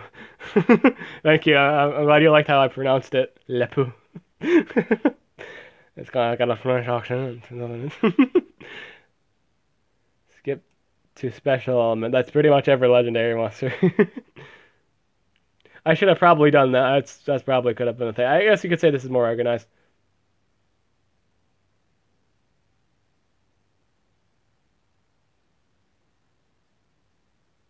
Yeah, it is gonna I still have it on the shop screen, so I don't have to worry about that. So it doesn't really show the refreshing. It keeps it on this page, so as long as I don't exit out, I can talk about everything. Oh boy, oh boy.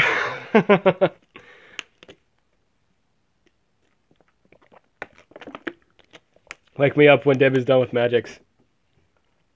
Mantis is shit. No, he does a shit ton of damage. Not a bad magic monster. Best way to waste your tunes and time. Oh. No, you want to be an ass this stream. Look at all these demon comments.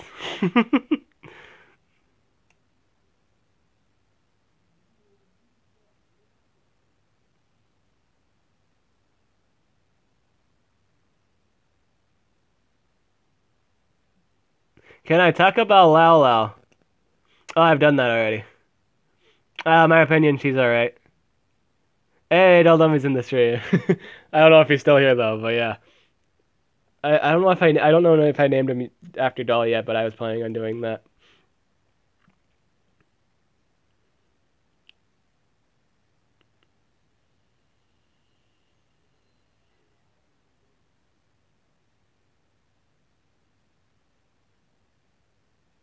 Don't use Uro in defense. Oh, okay. That's a good insight note for someone. I'm pretty sure Ozzy uses them.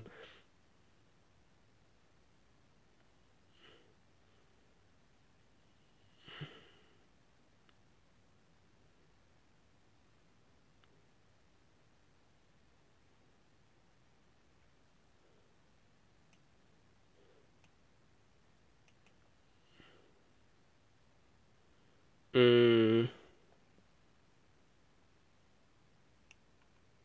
I'm looking at everyone's comment. Somebody once told me bow tie. In all serious, you should buy only Hayman. In all serious,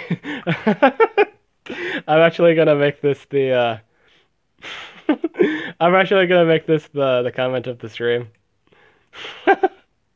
There we go. That's gonna be the.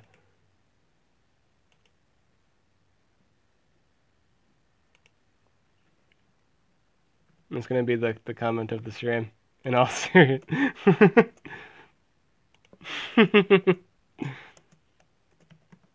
That's funny.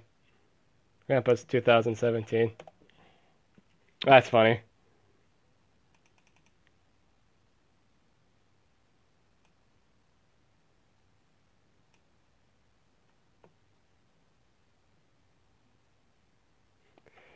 How come there is more monsters in the shop than usual? Kiradar the Warrior and Sir Automatronicus. I think it's just because it's summer. You know, usually a time in summertime, there's usually something special. It is their birthday month, too, so maybe they're putting out stuff way earlier. You know, ML has the tendency to have, like, whenever there's a big summer shop sale, they usually bring out monsters that were just recently, you know, released like a month or two ago. Uh, but yeah. Greedy Dragon, good or bad? Tell me, please.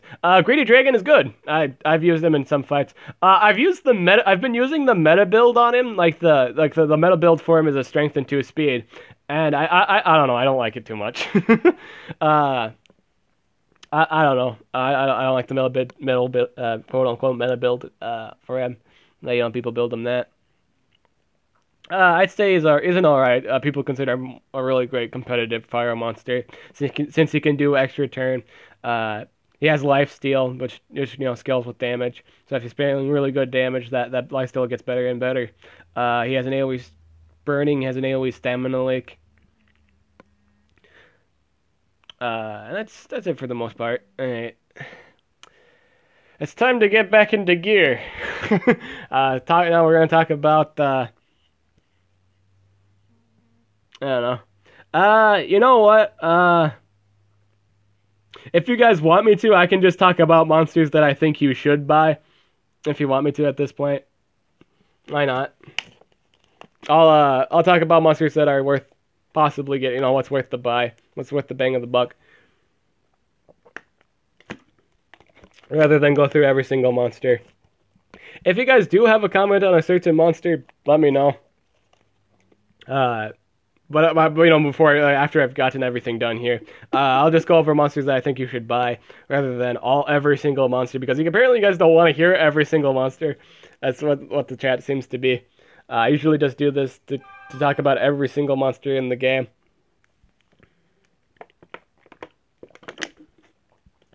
But I can talk about monsters I think that are considered good, or like that you can use them, and they'll do this fine.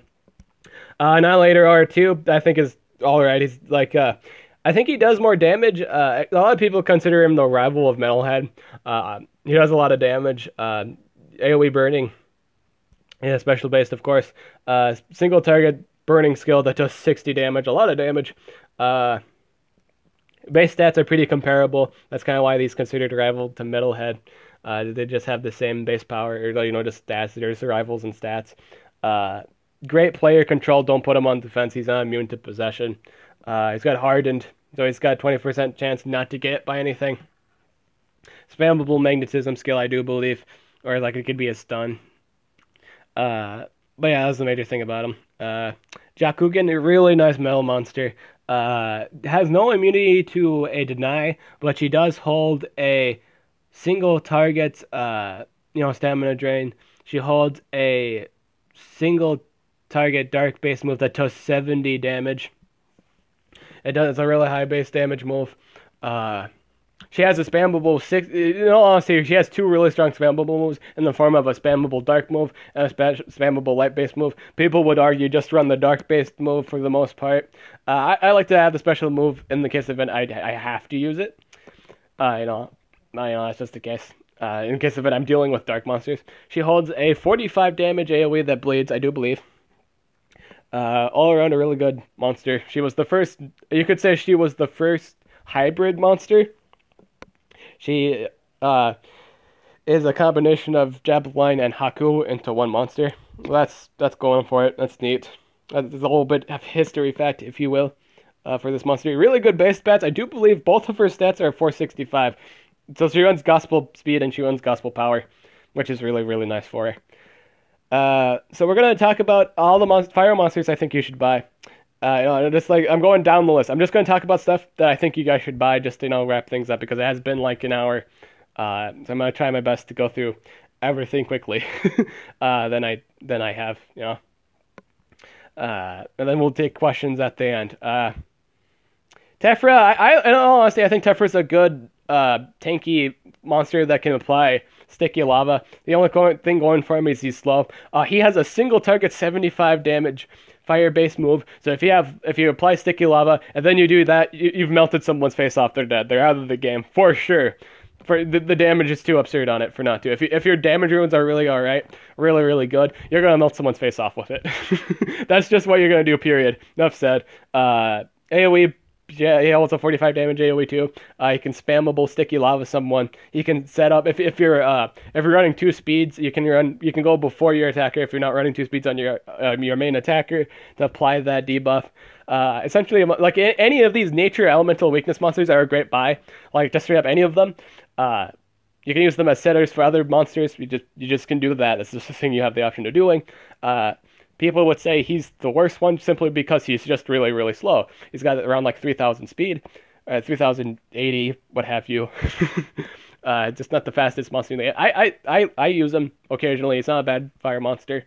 If you can do the combo, you're not a bad monster. In all honesty, any monster that can do the sticky, do the elemental weakness, really, really great attackers, just straight up, because their damage is undeniable. Their damage is too absurd. Shelinar, pretty much upgraded version of both Barbatos and Tephra. It's pretty much if Barbatos and Tephra came together to make one really OP and broken monster, considered the best fire monster in the entire game, if not one of the best attackers in the game. AoE, fire weakness to everybody. Extra turn double damage skill for 2 turns, I do believe. AoE, fire-based AoE that does 30 damage, but with that, sticky lava again, wipes out everybody. Does so much damage out the ears. Single-based 65 or 60 fire-based skill, I do believe, and she has a spammable special-based skill that you use if you can't set it up right away, or you need to get rid of the fire monster immediately. That's just build choices you have. Really, really strong monster, considered one of the best attacks in the game, and that's fair. That's fair reason. That's a really fair reason for it. She does so much absurd stuff. Growlbug can apply burning and bleeding. I personally enjoy him. This is just a personal suggestion, just a personal thing. Good. You could say a good beginner DOT. If you want to get into DOTers, he's a fun DOT. I enjoyed him. He can apply. If you guys know my past with Growlbug, I consider him the king of bleed. The king of bleed. He has all bleeds. Basically, 3 out of 4. Bleed skill. He does anything he does, he'll apply a bleed. Bleed right now at the moment has no immunity, undeniable DOT. He's the king of bleed, simply because he has more than one chance to proc bleeding. I'm gonna say since the release of Shalinar, that build has been nerfed significantly. I loved putting this on defense. I'd win so many fights. I would win so many fights with I run him 2 lives and a strength. I would win a lot of defense fights just because I did the all bleed skill, all bleed build. Because most fire monsters are just immune to burning, not necessarily immune to bleeding, but I DOT them to death with bleed. It's just so funny. Back in the day, it was so funny. I'd win a lot of defense fights because of it. Funny. But yeah, if you want to get into DOTing, this is a good monster to start out with. It's just a personal personal suggestion. It's not necessarily the most broken fire OP monster in the game. Greedy Dragon, worth the buy. Considered a really good competitive monster due to the fact he can give himself an extra turn skill. He has the power of extra turning, giving him a damage boost, thus for doing more damage with his lifesteal skill. A lot of people build him 2 speeds and a strength. That's just the meta build. That's the build that people do. He can stun somebody out. He's got a single target stun, lifesteal, AoE burning, AoE stamina link. That's special based. I just run the AoE burning because again I'm focusing, on just damage. I don't like the stamina link too much. I just picked up the burning, the stun, and the lifesteal, and the extra turn. That's it. Commander Alvid does a lot of damage. She does a lot of absurd damage. The only drawback I'd say is she runs relatively low life, so she's not the most tankiest attacker in the game. You could say she's a tad bit underwhelming compared to the likes of Shalinar or any elemental weakener, but she does a lot of damage. Her single target fire-based damage is still relatively high. I do believe she has some anti-Timir on scale spammable fire-based builds that have respectable damage. AoE poison, AoE burning. I think she does an AoE burning. But I know she totally did AoE poison. I know that's one of her things too. So you could say that's a type advantage. That's just like an elemental category thing in terms of DOTing. She can poison rather than burn, and I think that's really nice. So that's all the fire monsters. Nature. Keep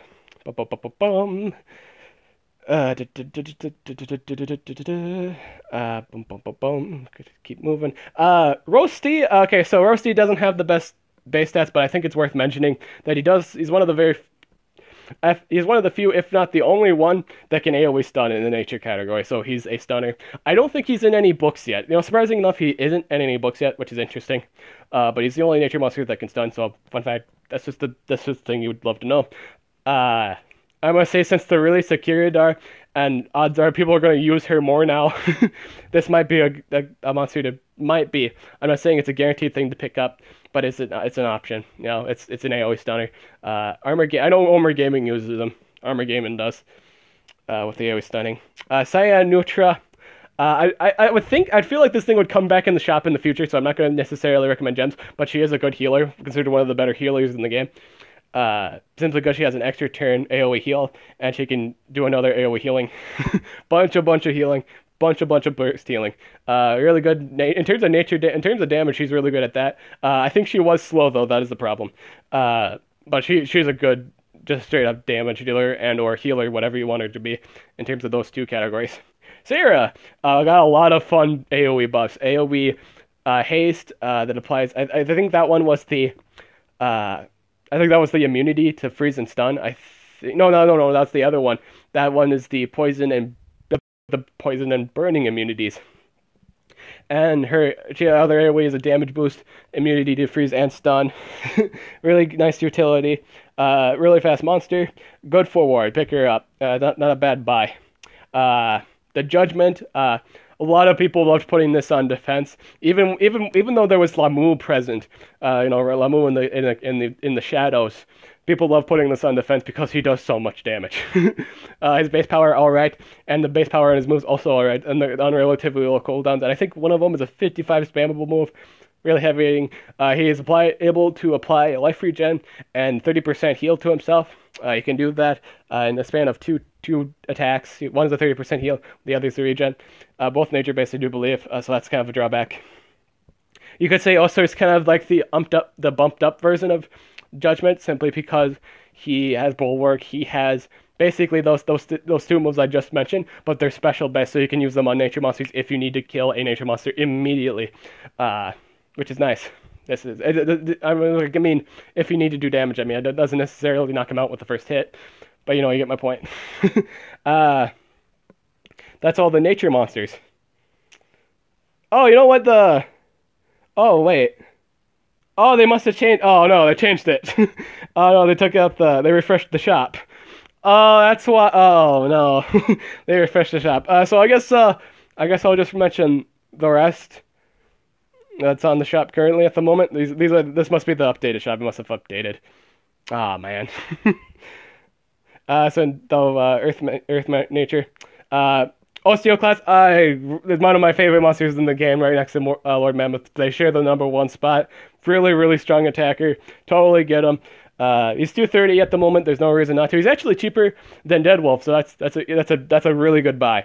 Totally get him. I like him more than Deadwolf because he does his damage special damage is way better. Which is good for taking out Earth-based monsters. Earth monsters are really, really tanky. I don't like Deadwolf that much because most of his damage is Earth-based. It doesn't necessarily help you with the Earth tank. But Osteoclast does a lot of damage. The only drawback to Osteoclast is he doesn't have the fastest speed in the world. It's the alright speed, but his life is also not kicking the best. That's the other thing too. It's like 21k. So a really fragile monster, but he can do a lot of damage for you if you want him to. If you want him to, he'll do absurd amount of damage. If you wanted him to. Trilops. I find him. You know what? I actually won a game. A lot of people don't know about this monster, what this monster can do, because it's not too popular of a monster. But this is just a personal insight. He's actually able to. He's very efficient in applying shields to everybody. He has a single target damage move that's 45 damage on a 3-turn cooldown, I believe. That gives a 40% AoE. It's a 40% AoE shield, and he has another 40% AoE shield. You can essentially switch swap between shields. I won a game simply because of that. I want an offensive fight simply because he has the ability to proc shields a lot. He's a very in terms of defensive, not the best base stats in the game. I'm not gonna lie, not the best base stats. He just doesn't have single target stun. He has 2 of them actually. He has a 45 damage AoE. He's a very efficient shielder. You could say he doesn't have the strongest shields in the game, but he has efficient bring up time. He can efficiently bring them up again and again. So essentially that's really nice. Discopolis, spammable moves all around the board. Really great time Miron counter. If the other 2 monsters aren't immune to stun, bring this man to that fight. Bring it. Bring him to that fight. You will enjoy that fight immensely if you bring Discopolis. I run him generally with 2 speeds and a life because it scales with his single target shielding. He has a 30% shield. He just, again, all that spammable too. He can remove positive effects. I've seen him remove totem buff. I don't know if he's the only one capable of doing that or that's just an update. I have to see in the future. Odds are that was an update, but yeah, he's the first one I saw him able to remove totem buff, which is interesting. But yeah, odds are they did update that. Atlas, okay, it's another personal thing. He does a lot of damage, all around does a lot of damage. Nice life. Drawback is he's slow and he's immune to tune. I really wish this monster doesn't have like a tuned worthless trait in the game. But it's a really nice. It's one of those monsters that's really, really nice, but has a shitty trait. Really, really terrible trait. He also has gravity pull, which is pretty much, I think it's like a protection and double life skill. So it's great at protecting monsters. He's great at doing that too. He can do that. His base life is clearly like really nice. I have him at level 10. I enjoy using him. I enjoy using him. I swear, under 10 Atlas with Demise is stupid. Try it. Try it sometime. Try it. Just do. You'll have good results. It's ridiculous. Bastet, honestly, I really love Bastet's support. A lot of people don't Bastet is like mixer. It's one of those monsters with mixed use. I find her support really absurd and awesome. Really nice, really great. She has the ability to give AoE double life, AoE shielding, which 50% heal. And as you guys know, it's life shields scale with your life. So if you do the double life first and then the shielding, you're going to have a really big shield. Odds are you're going to have full protection for that doing that. Essentially, that 50% shield does pretty much turn to 100% shield if you were just like normal life. Yeah, that's all that is. That's amazing, the amount of protection she can do. Drawback is she's not immune to freeze, sadly. A lot of occasions you're going to wish she's immune to freeze. But she is immune to stun, so that's going for her nicely. So she can pretty much give a huge FU to anything that it relies on stunning to take you down. Or she has a lot of countermeasures against Atum.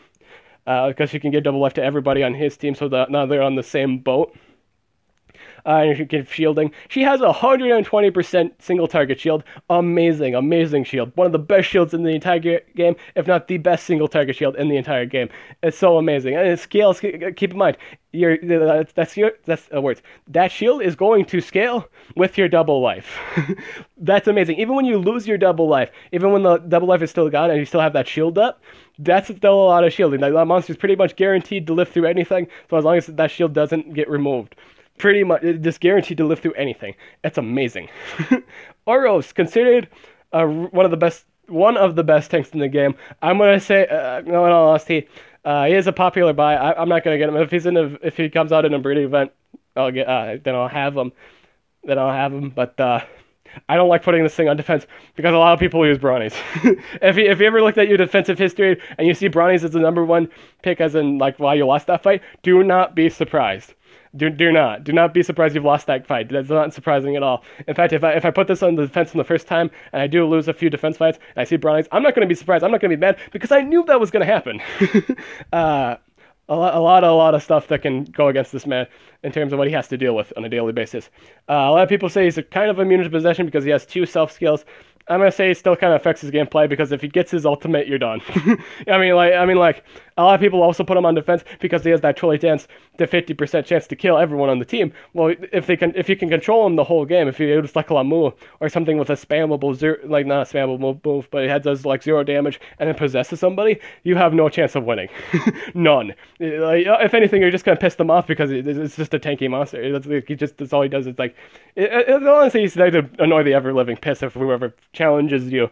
That's essentially all he's there for. But if people take you on, when people take you on, they have 100% know they're going to be able to take you on if they bring one of your major counters. That's the hugest thing with Eros.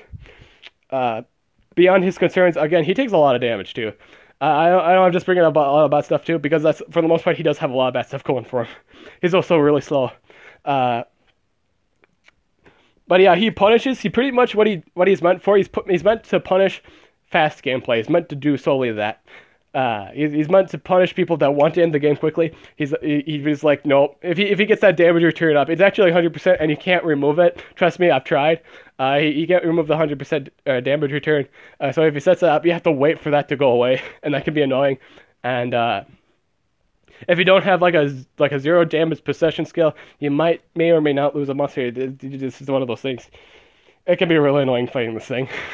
And at the same time, it can't be. Sometimes you'll have the easiest fight in the world. In the entirety of the game, you'll have the easiest fight in the world. A little fun fact, I have yet to be global stomped to this very day, and Ozzy really, really wishes that.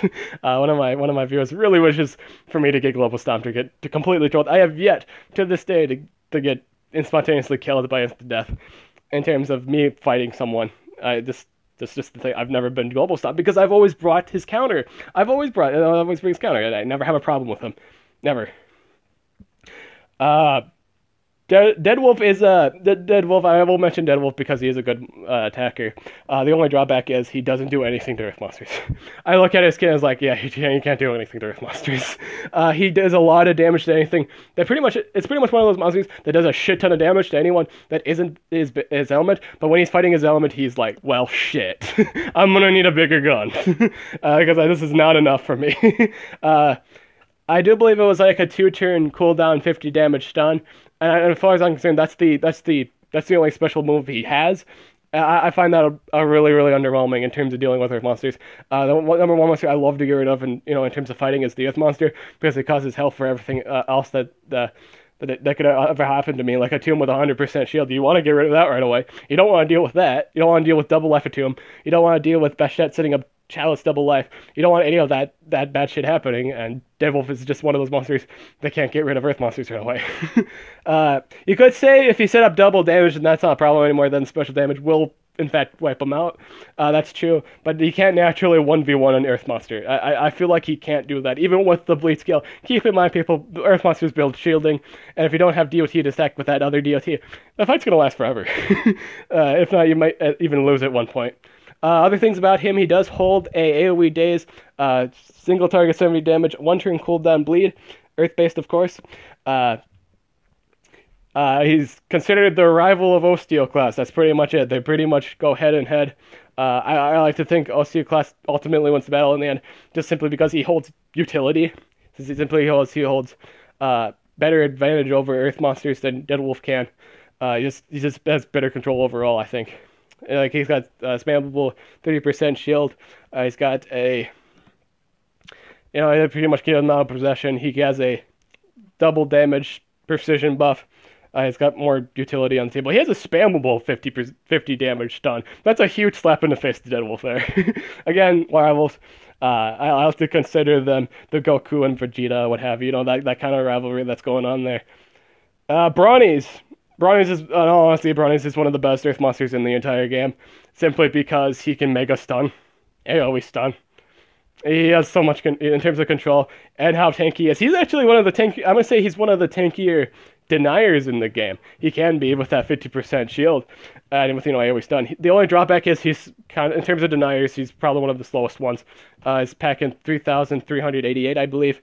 Not the best speed in the world, but he is such a huge counter to his own kind, and especially again.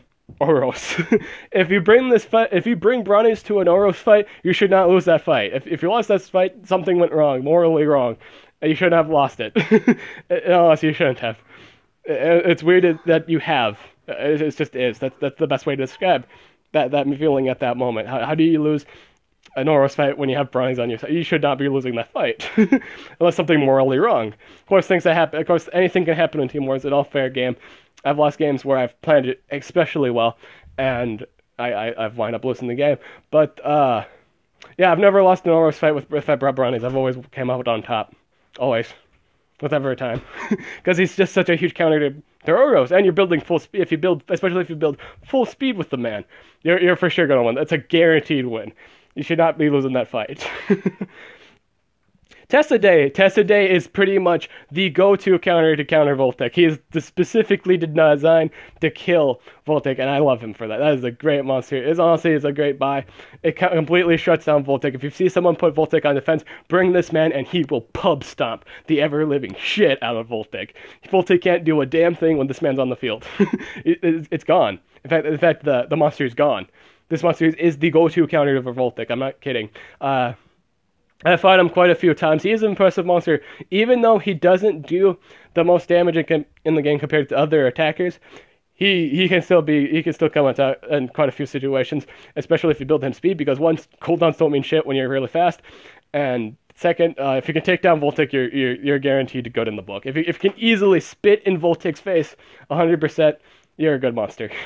You're a really good monster because pretty much denies them that guaranteed win that Defender was going for.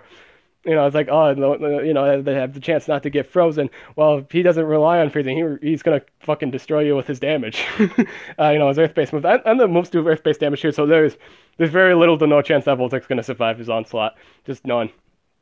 He works fantastic. Pair this man up. I'm going to say he works fantastic with ROF2. Or not ROFL. F2. ROFL. I'm sorry. Because what he can do, like pretty much in the situation where... in terms of partners, in terms of... He has trouble dealing with Earth monsters. That's why you should bring RFL, because he could deny the enemy, rather, of their shielding. He can deny them of their healing, if they have any healing on them. Really, really great partner to pair it up with. And he AoE burns, so that's another DOT on top of that. Really good at clearing the game. Best partner with him. Pair him up with RFL. Try it. Trust me. It works. I haven't yet to do the combo because I don't have tested it yet, but I know it works. I don't even need to have the monster to know the combo is stupid. There's just a lot of things you can do with him and RFL together. Pair it up with, trust me, 100% it'll work. It'll be stupid. You're gonna be like, wow, this is so great. Thanks, Dib. You're welcome. Thanks for the suggestion. You're quite welcome. Tempest. Oh man, one of my favorites. There's like several Thunder monsters I absolutely adore in the Thunder category. Tempest is got AoE stun, AoE blind, single target, really heavy hitting move. Pretty much a denier that does damage. The only drawback is he's not immune to a deny, he's immune to blind. So he's immune to a debuff. So eventually that helps in the case of the event if he's never going to miss his deny, unless he's like dazed possibly, or like, you got that 10% chance to miss naturally with your AoEs. But he's a really efficient Thunder monster. He's not bad. I recommend him. He's really nice. Again, base stats are also well-rounded, too. Mercurius, immune to stun. Basically, if you want a Voltic that's not, you know, a Voltic, if it's not like broken, like, you know, like unfair, like in the event of 4 extra turns, pretty much. At some point, they're gonna get their ultimate too. This is basically a guy. This is basically the non-bullshit version where they don't get like 4 turns extra turn. This guy does hold flaws, and you know, it's like this is the one that I'm okay with because he doesn't. It's not the one he doesn't have 4 extra turn skills, which is absurd. It's not that stupid. Well, I think it's a really strong competitive. It's just a really broken monster too. But this one, I could say this one's the fair version. They can't move. They don't have 4 turns. You know, they can't. At some point, they do stop, and I respect that. But that doesn't mean he doesn't do an absurd amount of damage. The damage he actually does is also absurd. Here's a fun fact: if you're running 3 level strengthers, just like straight up 3 level strengthers, you can take out Voltic with the 2 extra turns and the special base move. That's if it's not running a life rune, that's a KO. You can wipe out Voltic with that build if you wanted. He's also naturally faster too than Voltic, which is nice. So that's going for him too. That's a way to counter Voltic. If you're running the same build, he will go. If you're running the same speed build, he will go first. He just will. He just has the higher base speed. Say for a few situations where A, someone's running team speed and you're not, or B, like the Voltic's more ranked up than yours. Mercurius. Things that he has a single target extra turn that gives him precision, another single target extra turn skill that doesn't give him anything. It's just but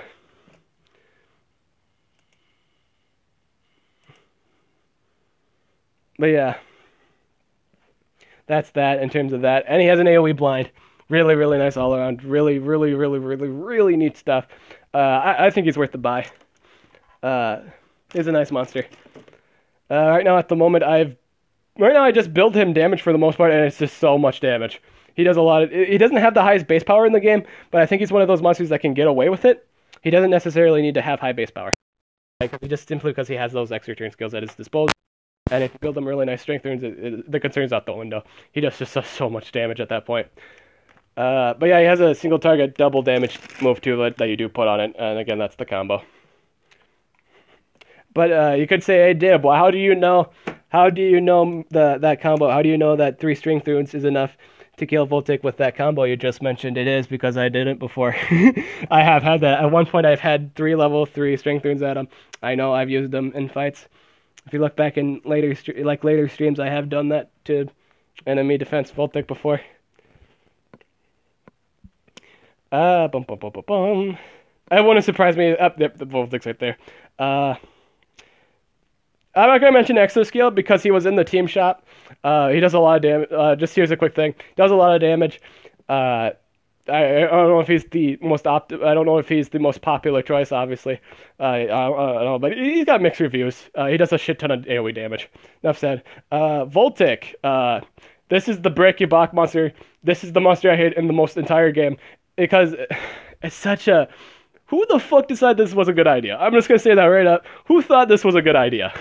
Who thought who designed it? Who thought this monster would be the best idea ever? Whoever made this monster has never even considered what would break a turn system. He's pretty much one of those monsters that's played the box. One, he's played the box, and 2, he's just so stupid in terms of a monkey could use him. That's how easy this thing is. He's really easy to use. And 2, he's just play the box. I mean, like, he's just. It's the fact he has infinite turns. You can pretty much have him where, like, you build him with standard runes, and he has so many turns, and he does just so much. He pretty much wipes out the field. For anyone that's not running any tanky like monster, he'll wipe it out. He will just wipe everything out the field. It's stupid. You'll have some games where you fight this thing, and you miss your deny, and he's at the 20% chance to miss. He's got that trolley. It's not even. It's a 20%. Even with the trolley chance, it helps him. And it's like, well, shit. No, you're just gonna straight up lose. You can't even possess him too, because again, the extra turn. This monster is stupid. If you consider this monster fair, you need to look up fair, and then you need to look back at this thing and it's like, oh, well, shit, I was wrong. Of course you were wrong. He's got 4 extra turn skills. So if you're running a shit ton of stamina, especially if you have stamina regen, a lot of people put this thing up with Thetes, Invarv. If you're paired up with Invarv, that's kind of a dick move. Come on now. You shouldn't lose that fight. It's just so stupid. It's pretty much one. It's a monster that just needs one turn to just win the. It's just a. It's for the most part, it's a guaranteed win. Except for rare cases where you have a really well organized comp and you're not exactly brittle. He excels in areas where enemies are playing brittle. And in this game, a lot of people play brittle, and that's why he works so well. It's like, oh my god. At some point in the future, if this monster comes out in an event for free, I'm never gonna use this in a PvP fight. That's my thing. I'm gonna have a contest actually. I'm just gonna tell you guys this now. If you guys are still buckled in on the stream, at any point in time this thing comes out for an event and I do get him, I'm gonna have a contest. I'm gonna have, like, you guys love this. I absolutely hate this thing. You guys love this. Like, some of you guys absolutely adore this thing. Hey, why not have a contest? Why not have a contest? And whoever, it's more details in the future, but just to have you guys know, it has something to do with hilarity. But that's it. But yeah, I absolutely hate this thing. This is my least favorite monster in the entire game. I think it's the most like the most designed, like, what the fuck moment. Like, what? Who the fuck designed this? Who thought this was a good idea? You know, it's just one of those monsters. Who thought this was a good idea? Who thought this was fucking fair? No one. It's like, oh man. Okay, I was a tad bit of a Voltic rank. But as a competitive player, just as you know, it's just a good competitive choice. It's a really fucking unfair choice, but yeah, is this a competitive monster, given how bullshit the build is, compared to how much damage you fucking do across the board without even having to build damage. Yeah, as a good, yeah, it is competitively viable. People put this on defense too. Oh my god, people consider this one of the best, defense monsters, because again, there's no way the AI can fuck up. Even the AI can't fuck up with this monster. Like, there's none, unless you build a move that isn't extra trained. This thing is bullshit. But yeah, this is a competitive choice. Is it worth the gems? Yes. Am I ever gonna use them? Fuck no. Fuck no. But if I get them in the future, get them for that book, and then have a contest, and you guys, whoever has the best, video for that, there you go, 100 Voltic cells. Of course, you have to be in my team for a while to receive said cells. If you win the contest, you just have to be on my team for a while. Then you can go back to your team if you wanted, or if you wanted to stay, whatever. But there's going to be more details when that, if ever it comes out one day. RFL, you could do some pretty trolly stuff. He's obviously a meme monster, so you can do some pretty trolly stuff with him. Not a bad monster. 2 random negative effects, AoE burning. I'm going to say that's a really strong debuffer. He's one of the stronger debuffers in the game because he can do a lot of trolly shit. and sometimes he'll be like, oh wow, that's... Ow. I'm currently on fire, poisoned, and what? What's all this random stuff happening? What's going on right now? That's just this monster in a nutshell. It's just like, what the fuck is going on right now? This guy doesn't know. It's just like random and shit. But yeah, this is a fun monster. Not a bad one. Dr. Victor is really nice. AoE stun, very fast. AoE stun, AoE blind, and burning. Pretty much Thunder Egg Eater. That's all you gotta say about this monster. Thunder Egg Eater. Enough said. Griffin does a shit... I'm gonna say Griffin is a good attacker. Griffin does a shit ton of damage. Just a lot of damage. In some cases, he's... I can't remember if he shares the same base speed, or if he's a tad bit faster or slower than Voltic. But he does a lot of single target damage. If you're packing a good strength through, and if you are packing 2 speeds and a really strong strength through, and you haven't ranked up a bit, you can easily pick off Voltic like there was no tomorrow. You can easily Voltic if he's ranked up, and he has a good strength through. But yeah, he does a lot of damage. Lots, a lot of damage. The only drawback is his trait is terrible. It's like immune to blind. Water. We're almost done. We have 2 more elements to go. Cabin Fish. I know Cabin Fish is a nice competitive monster because he can AoE freeze and AoE stun. He still reigns in terms of water deny. People praise this as the king of water deny in terms of being able to dual deny because he has stun, he has freeze, he has the option to stun the freezers if he wanted, and or freeze the other 2 monsters. It totally depends on the situation of what you want. But yeah, I think that's why Oddly enough, I wonder if that's a reason why people put Varna on defense. I've never loved putting Varna on defense because everybody who doesn't use a freezer, what, like, is this one of those situations, like back in the day, nowadays I'm gonna be not too harsh on that because in all fair, now the books grant more variety of like what you can bring to a fight. But back in the day, I never understood that. Odds are that's probably why, it's just to counter Cabinfish's AoE stun, but then you can AoE Frozen. So even when you're trying to counter the man you're trying to counter, he can still AoE freeze you. Okay. But yeah, very versatile denier. AoE freezing, AoE stun. What more could you ask for? He also has a spammable 35 damage special base stun. And ironically enough, the next monster I'm going to talk about is pretty much the monster that says F you to Cabinfish's deny if she gets the first punch, which is Kalik.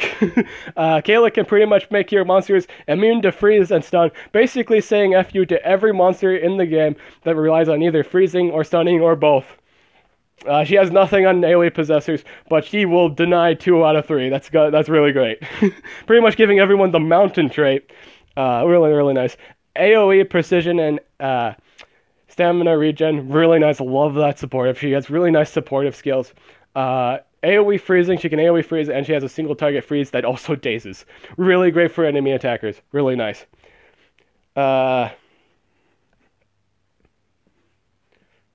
that's kind of all I want to talk about for water monsters for the most part. I will say Seriousness and Atona Carneo worth mentioning. Seriousness, runs a really good spammable, I think it's like spammable, or like 1 turn cooldown maybe, that drains roughly 70 to 75% of your stamina, so it takes a shit ton of your stamina away. He has spammable freeze, and I do believe he has a spammable stun skill, and he has an AoE freeze. The drawback is he is not immune to freeze. He just isn't.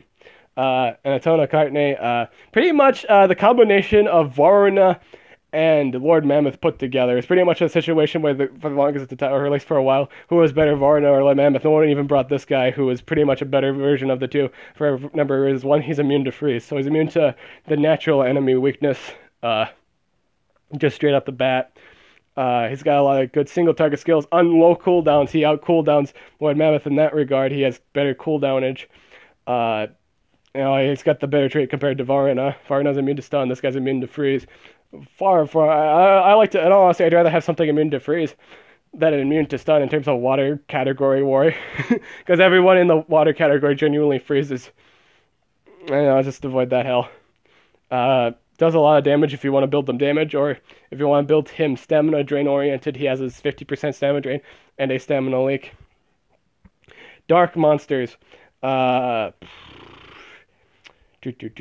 Jabaline's really fast. I think she runs faster than Krampus. Basically, you bring her to Krampus fights.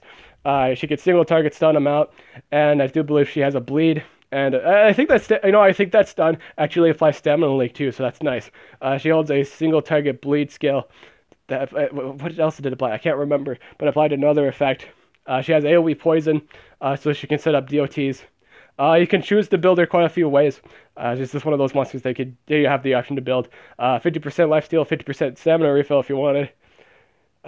Utility-based monster. Phalanx. Phalanx is really great because he holds 200% stamina, not stamina, lifesteal moves. At least one's 50%, one's 100%, I do believe. And the damage he does is absurd. He just does a lot of damage. Between him and the other assassin's monster, or that assassin monster, he just came out in an event. Balthazar, yeah, Balthazar. In terms of an attacking situation, I would much rather have Phalanx. They're basically, in all honesty, the same monster with a few differences, or at least some differences between the two. Balthazar is a much more safer defensive monster. I'm gonna say you should put in a defensive situation, put Balthazar on defense. He's immune to possession. Phalanx doesn't have the best immunity in the world, but he does hold a lot of damage moves. He holds a lot of strong damage. He can bleed and poison versus Balthazar's AoE bleeding. And he's got that, Balthazar has that AoE % chance to bleed and nightmares if you so wished. But I just find that like Phalanx's overall DOT is better, genuinely better. He's got better sustainability. The only difference is in terms of trait. Baltazar has the better trait, and I find Phalanx to be a lot more. You could say a lot more sustainable in terms of sustaining.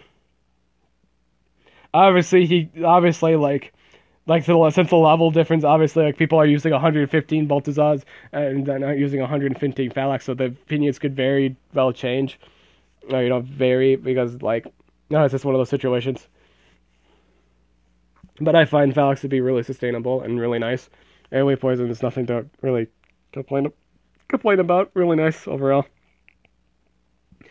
Glitchkin. I would think I'd like to run Glitch more as an extra guy than I would a denier. Because he has a 30% heal. He can self heal for 30%. That's really nice sustainability. He doesn't have an AoE deny per se, and he has a lot of debuffs. He's more so a debuff reliant monster than he is an actual full on denier. He's got a single target advanced possession. So pretty much he is. I mentioned a Hackster a lot in this video. I didn't mention Glitch. He can actually bypass immunity to possession too with a single target corruption based. He has an AoE that also is corruption that it also applies a damage boost to the enemy, so they can do more damage to themselves, which is really nice. Yeah. He's a debuffer. I like him as a debuff. I like him as kind of like an extra guy. They're most of their supportive kind of stuff like debuffs, supportive debuffer than anything. Harusami is immune to stun, AoE stun actually. Immune to stun, AoE stun.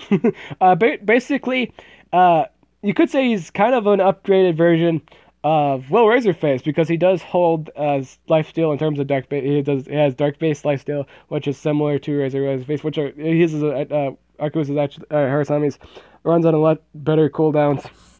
I do believe one is spammable and it's like 60. I think it's like a 60 damage spammable lifesteal move. It's ridiculously strong.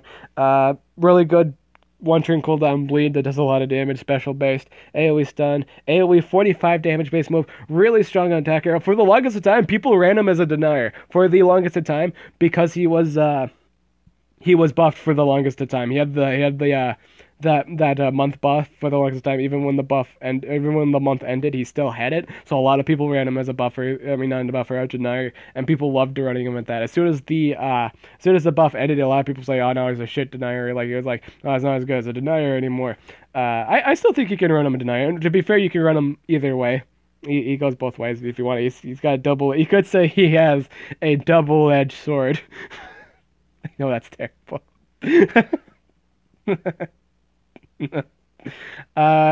Scribe. I am going to mention Scribe because he is a monster worth mentioning. He doesn't hold the best. You could say he doesn't hold the best base stats in terms of other supportive monsters in the game, but he does have strong support.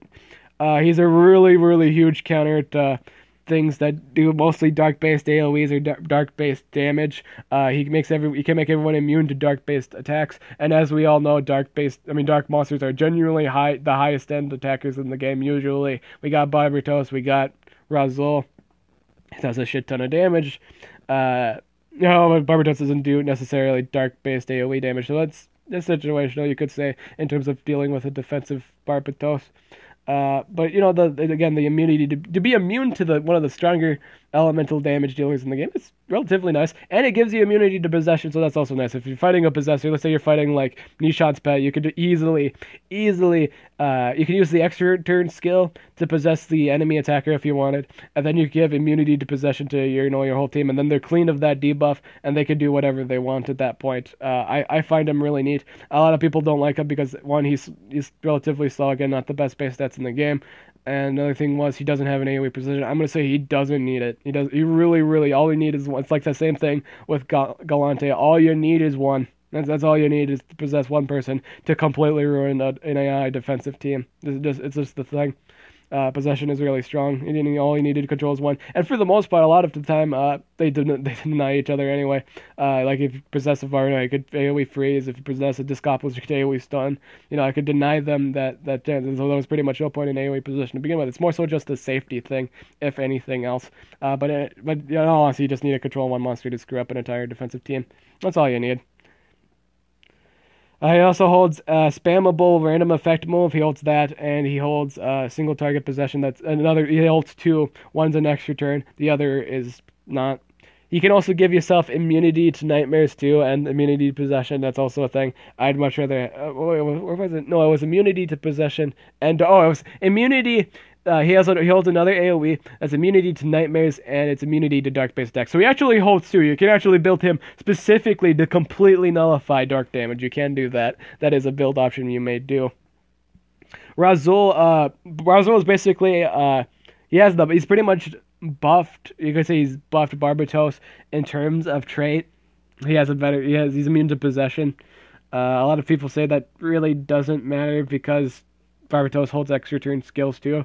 Razul holds a triple damage extra turn skill, and he holds a 30 dark base nightmares anyway. You wouldn't think that would do all that much damage. Keep in mind it's triple damage, so the damage is out the ears. This also takes away 50% life of your ally team, including himself.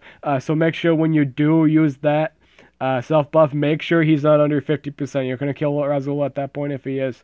So it's kind of a risk, really risky yet really rewarding monster if you can get that buff off. That's just the thing with him. Dr. Hazard has a lot of needs. Again, I'm just mentioning monsters that are really neat in my opinion. Dr. Hazard's, I like to consider him one of those monsters that you can put on defense with kind of a smile on your face, usually for the most part. He does have the trolley hardened. Yeah, he has the trolley trait hardened. So he has a 20% chance not to get hit by anything. And a lot of people love using Krampus on attack. So he has a chance not to get frozen, and he has a chance to poison or stun something. That's just the thing. He holds two really strong dark-based AoEs, really nice. So if you apply Dark Weakness, the Doctor's Hazard damages out the ears. Now, a lot of people have been using Noctum more. A lot of people, since the book release of the books, he has gotten significantly better. I will say that. He holds Lifesteal, he holds AoE, Nightmares, I believe, or Stamina Lake, or no, single target base, I believe, and he holds an AoE Nightmares. He has the 50% chance to kill everyone on your team. He has an Oros ultimate, so that does make him a really good defensive monster, and you can run him as a defense monster because he, again, immune to possession. In all honesty, between him and Oros, I would love to put this thing on defense more. Even though he doesn't not immune to stun or freeze, because that means people can't take my opportunity to spontaneously kill you. A lot of people put Oros to defense just because of that, just to spontaneously kill you with that ultimate. A lot of people do. This is the honest thing. This thing can't be denied to harm your enemies. It can't be denied. It can't be possessed to harm your team. It's only there to piss off the enemy team, and that's what I like about Noctum. And over Oros, I'd much rather run this on defense than Oros. True, am I missing out on immunity to stun freeze? Yes, true. But I like a lot of people put Oros on defense for that chance to spontaneously kill you. And this guy pretty much can't be possessed unless it's a hackster, unless it's glitch. I will say that's the thing that's not going for it. It's like if it's advanced, it's an advanced possession situation, but everything else solid okay. It's a really spontaneously kill monster. Barbatos, people will say he's one of the strongest attackers in the game. 90 base, single target damage, dark move. AoE burning, self double damage precision buff. The only drawback is, and it gives you an extra turn too. The only drawback is a lot of his moves have the tendency to take his life away, so just be careful with that. And for the most part, the game usually ends before that even happens. It's just something you have to just look into. Life regen, I'd say something that gives life regen would love to be paired up with Barbatos. It's just paired up. It's an optimal choice. Akinotep. I feel like Akinotep's support gets overlooked, but he's a really, really strong to support. I think he was immune to possession too, wasn't he? I can't remember on top of my head, but this is a really strong support. He's pretty much advanced Invarv in terms of what he's capable of. He can blind, daze, and damage reduction all in one AoE, and it's amazing. That's a really strong debuff. The only drawback is his base stats aren't up to par with the other monsters in the game, you could say. But his support is through the roof. I say in terms of ranking up monsters, this is a really good debuffer to rank up. He has a lot of neat stuff about him. He's got a single target stun, and I don't remember if he had a single target possession or not, But he's got a lot of interesting toys. Just look into him on the wiki. You can see his utility is absurd. He can also cause plague. He can also apply negative healing with his ultimate. Well, Razorface, I absolutely adore this. This monster's a really fun monster. In terms of move, in terms of backstory, this thing is the literal definition of a pirate. He kills people with treasure chests. That's amazing. Both of his AoEs, his days, and the stun, the animations are amazing. They run on relatively good cooldowns too. The AoE stun lasts as a 3-turn cooldown, while the AoE days is very, very efficient. It runs on a 2-turn cooldown. Really, really nice combo. Really, really nice, cooldowns. I call it a lot of monsters do have like the same cooldowns as the Real Razorface. I often call them the Real Razorface combo cooldowns or Real Razorface cooldowns because the cooldowns on this monster are always fantastic. I do believe that he has a 100% lifesteal that's either on a 1 or 2-turn cooldown, and he has a spammable bleed skill. Fantastic monster all around. I highly recommend it. Really fun monster to use in fights. Fenrir, okay, I'm gonna talk about Mommy too. Single target, 2-turn possession.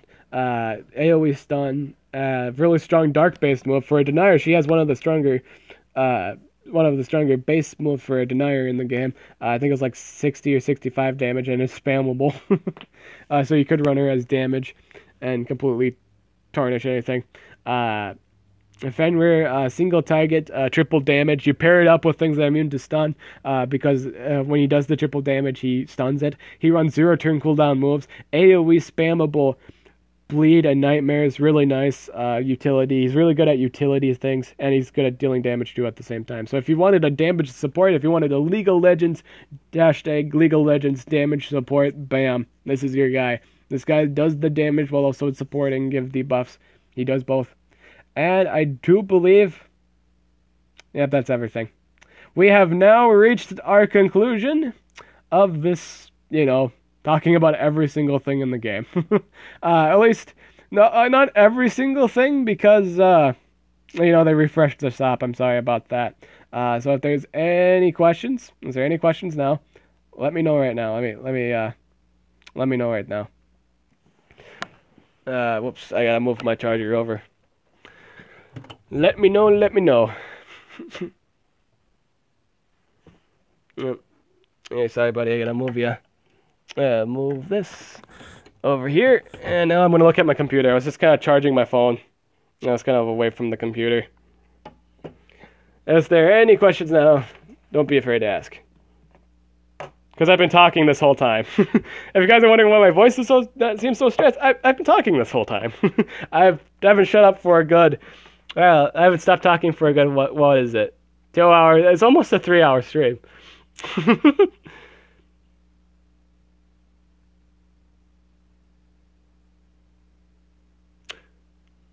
When I don't get cabin fish. I see. It's just one of those, like back in the day. I just don't like. I always thought it was a bad idea to put forward on defense, simply because, like, again, a lot of monsters tend to freeze, and yeah. But yeah, I've been talking all day. That's why. Yep, 3 hours. Armor Gaming would be proud.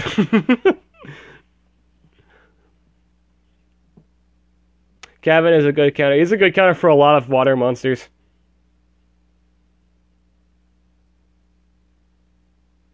I like Zala more than him.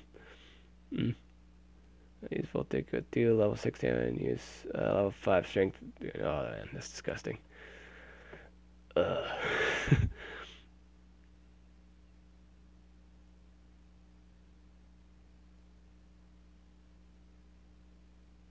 I'm just kind of look at other stuff. Day is ass against his own element. That's why you pair it up with RFL. That's how you fix that problem. You pair it up with RFL and you'll have a glorious time. Completely. That's the combo. Try that power combo out. Try RFL with Day. Let me know how it happens. Let me know how fun your game is at that point.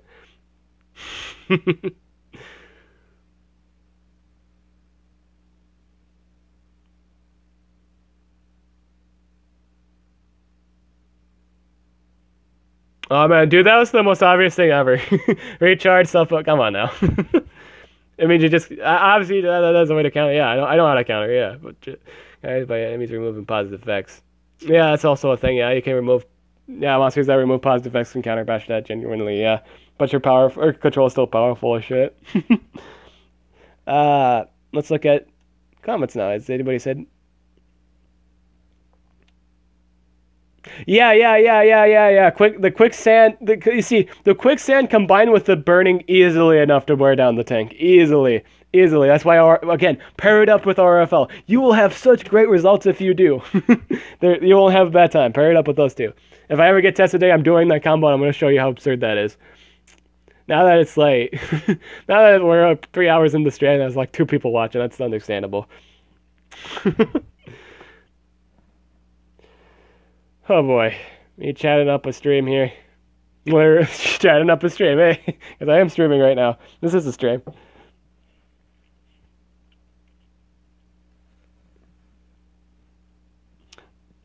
I wonder if people feel like this is just like one of those PBS documentaries.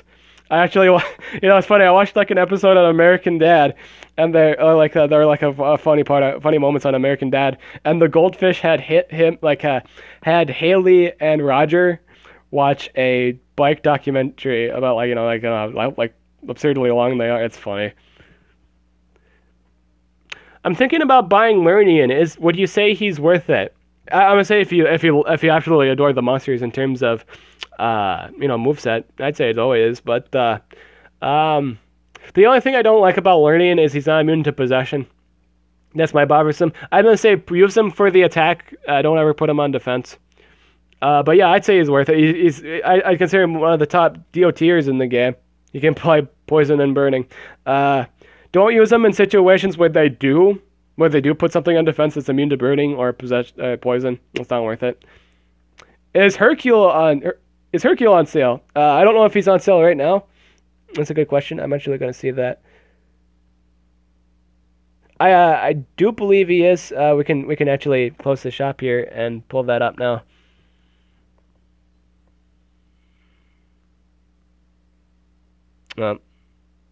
Metal. Yep, he is in the shop. He is on sale currently at the moment. I might actually consider getting him after this jam. Yeah, I might actually consider that. Hercule is amazing. Yeah, Hercule's on sale right now. Hercule the champ.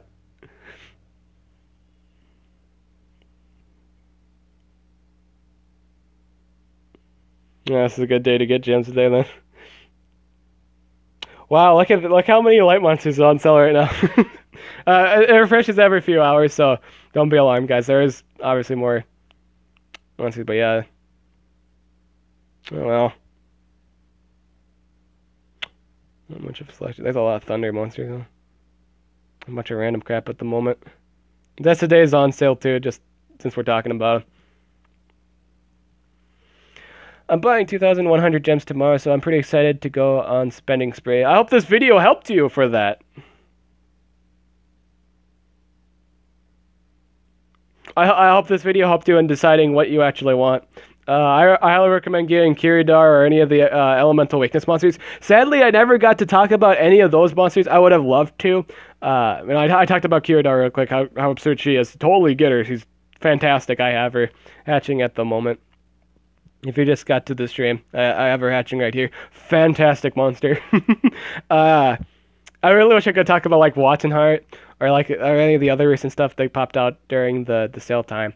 I really wish I could have mentioned that real quick. But no time in the world. So in the future, I'll just talk about stuff that are worth buying. I usually for these videos, I like to talk about for these who to buy videos. I like to talk about every monster. I usually like to go in depth with every single monster because a lot of people were like, "Hey, Deb, I want this monster. What are the pros and cons are running it?" And this is kind of what I do for this video. For the future, I might just talk about the ones I think are worth buying, though, for the most part.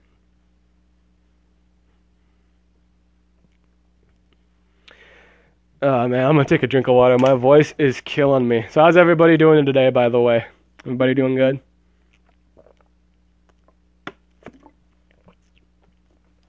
In random news, I finally got my Frog Bottle Wizard. I was actually able to name him Frog Bottle Wizard. There was enough space for that. So expect a 1 to 100 video with commentary on this monster, as well as a journal entry. Overall, he's really nice.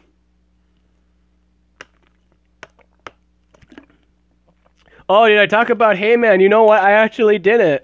I actually didn't talk about Hayman. You know, surprisingly enough, I didn't even bring him up. You're right. So I guess I could talk about him real quick. He is the memeiest of all monsters in the game. He's really great at 1v1 trading. That's it.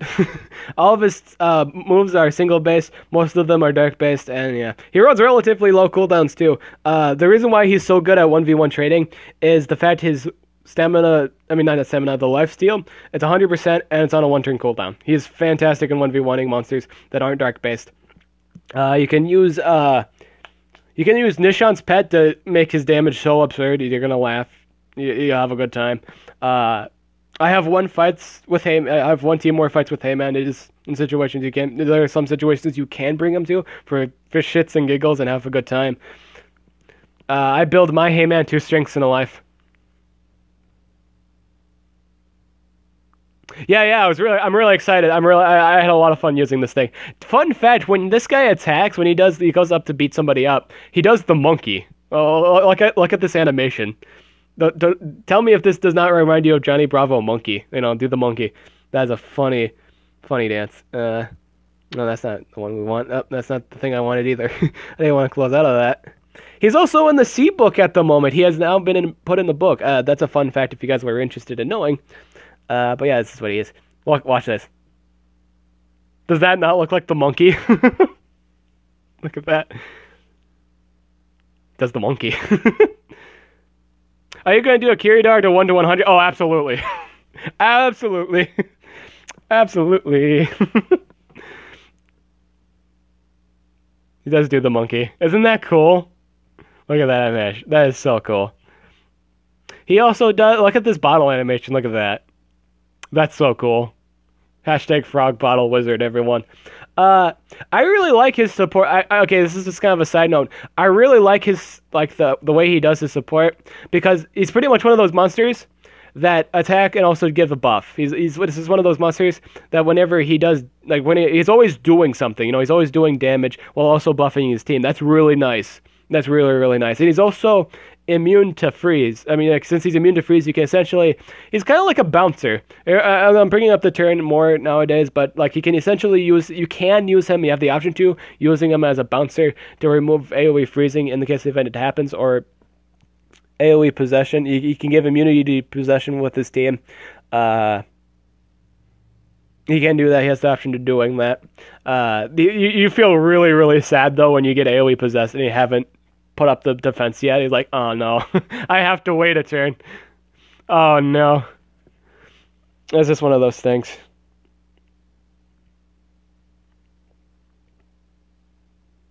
But yeah, in other news, yes, I am aware of that ban, Demon. I was aware of that. I know you got banned. I wasn't surprised by that. From that situation, yeah, enough said. I'm not going to go much into that.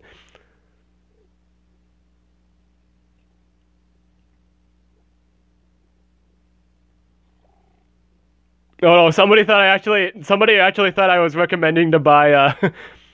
Somebody actually thought I was recommending to buy Blackout. No, I just go in depth. If that viewer's still here, no, I didn't necessarily. I just explained everything. I usually just explain every single monster. I should have put that in the comments. And I probably should have put that in the beginning of the comments of the video. I don't know if people would just read it or not. But I usually like going over every single monster. In the case of the event, yeah. That's what I did for the last few. I'll just talk about the things that I should buy. I guess that's what more people are interested in buying. Interested. At the end, I should ask if there's anything. Maybe I should do it from now. I should have just said. I should have just done the really good. I should have just talked about the monsters I thought were really good, really stupid, or just really, really broken. And then at the end, I was like, "Hey, does anybody want me to talk about anything I didn't mention?" Yeah, I'm glad you noticed the Shrek theme. Like, I mean, the Shrek meme there. That's funny. But yeah, I really like Vadianoy. That's actually how he pronounced his name, Vadianoy. I actually like how he does the support. Again, he does damage while he's also supporting. That's relatively nice. And he's pretty much one of those monsters. He builds around your. You can build him however you want him. He's totally player build friendly. You build him however you want. What's your play style with this monster? That's basically all that it is to it. You should talk about all the monsters. It's hard.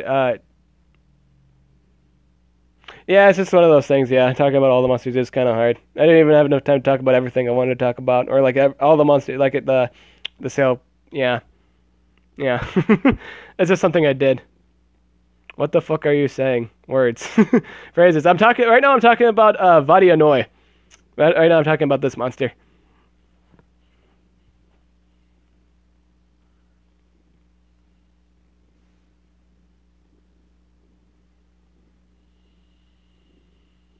Oh, cool! I'm glad you got Copperbeard. That's really cool. That's really nice. I went for him instead of Vadianoy. That's interesting. I want to say, like, if you're gonna put Copperbeard on defense, don't do the cooldown reset. It's a bad idea. I never posted my guide on him, but it's really, really bad idea. It's a really bad idea if you do put cooldowns, the cooldowns deactivated on him, simply due to the fact if you get possessed, all you're gonna do is reset the possession skills for your enemies. Did you get anything from the maze? In all honesty, besides the epic monster, not yet. No, I'm working on Ukaduma. This is where I am in the maze. Is there like discount time right now? No. I'm almost there for Ukaduma. Almost. I'm short 2,000. Or not 2,000, 3,000 I'd say. Yeah. 3,000 to be safe. Nice, Storm. How's it going? Doing good? I actually got back from Iowa the other day. Came back late at night. Uh, Back from Iowa and took the cats to the vet. They're doing all right. I love that name, by the way. What name?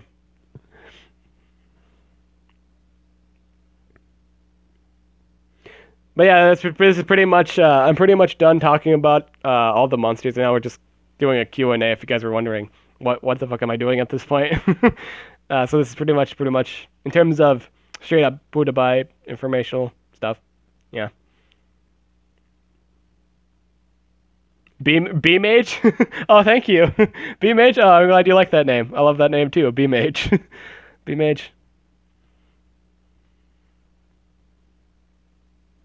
Goron's not a bad monster to rank up. Fantastic bouncer. I love his utility and how tanky he is. He's just like man. If you brought him to a life fight, like people would be like, "What the fuck, man? How can he? Why the fuck is he able to reset his life like that?" That is absurd. I forgot to hatch. I might be behind in terms of egging and catching. Hmm.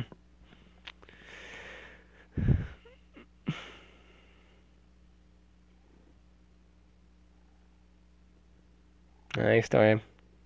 Wish I could show you guys my cat right now. She's so adorable.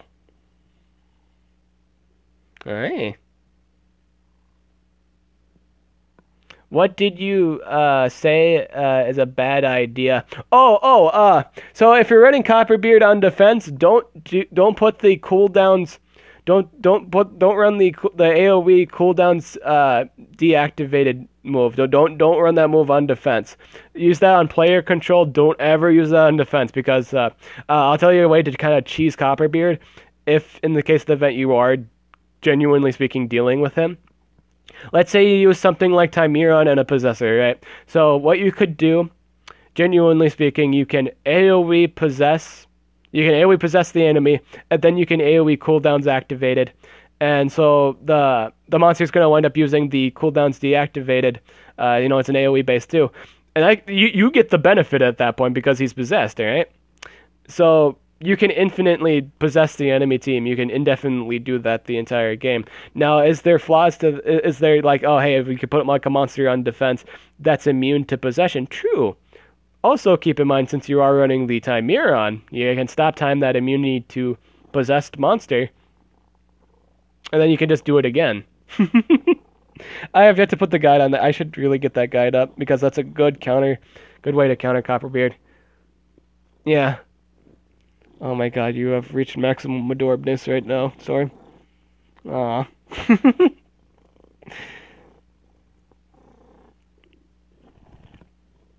Aw.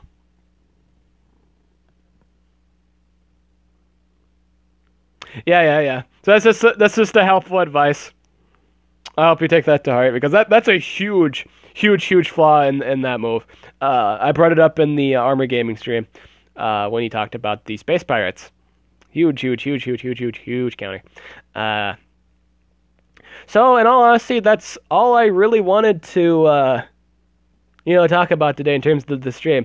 I know the stream was kind of unexpected because the sale was unexpected. I got up in this morning and then I saw the sale, and then I'm like, oh well, I guess I should do a explanation video. I should do that. But hey, then I thought, hey, wouldn't it be cool for it to be a stream? Why not for it to be a stream? I usually do these videos, usually in the recording. But I decided to do a stream because I thought you guys would love it. For the most part. I know I got your guys' feedback on I should just do. You just want me to do monsters that are just really good. You don't want to listen to every single in-depth conversation. I should more so just have that at the end. That should be fine. That should be fine. So I'll just do that in the future. This is the first time I'm streaming it. Oh, there's also a gem sale on right now for the whole day. So if you guys needed to get gems now, that's genuine time to do it. If you don't have any gems and you really wanted a monster for a really longest of time, there you go. I generally only buy gems on fraternity events. That's all I ever do nowadays. Unless it's a really stupid good deal like the 3,400 gems that you should totally get that. That's a lot of gems for $50. I do believe there's I think at like 97, level 97, like 94 at the moment. That's an amazing, that's an amazing deal. Totally get that at level 97 or 98. Yeah. But my voice, lol. Oh, okay, yeah. I can imagine my voice being really terrible. So I want to take a break, take a shower, not speak for several hours. And, all that jazz. It's funny, Dave, because I still have to do that Vidani video. I still have to do the commentary on Vidani. Or not Vidani, but Vadianoi. I still have to do the commentary, and then I have to get that done today. Also, I'm gonna be posting about two journal entries on Igursis, and I bet you guys weren't suspecting this next monster either. I'm gonna do one on pig. I think it's like pronounced Pigridu, or else Pigridu. I've been using him, and I've done this is the patented Dib Bigridu build. You run him 2 speeds in a life, and then you run both of the cooldowns activated, and you'll see how absurd it is in that video. It's a really fun build. Basically, Pigridu is just one of those monsters that doesn't need to win right away. It's kind of like Snorlax. If you ever play Pokemon, if you ever use Snorlax, use like the stockpile build. He's like you don't need to win right away. You got all the time in the world. Yeah, you just do. 0 fucks given. But yeah, that's pretty much all I want to say for this video. Let me know in the comments below if I felt like I didn't explain something you really wanted to know. Let me know. Just let me know. That's funny. That's really funny. Yeah, just let me know. I'm Dib the Awesome. I'll catch you guys later.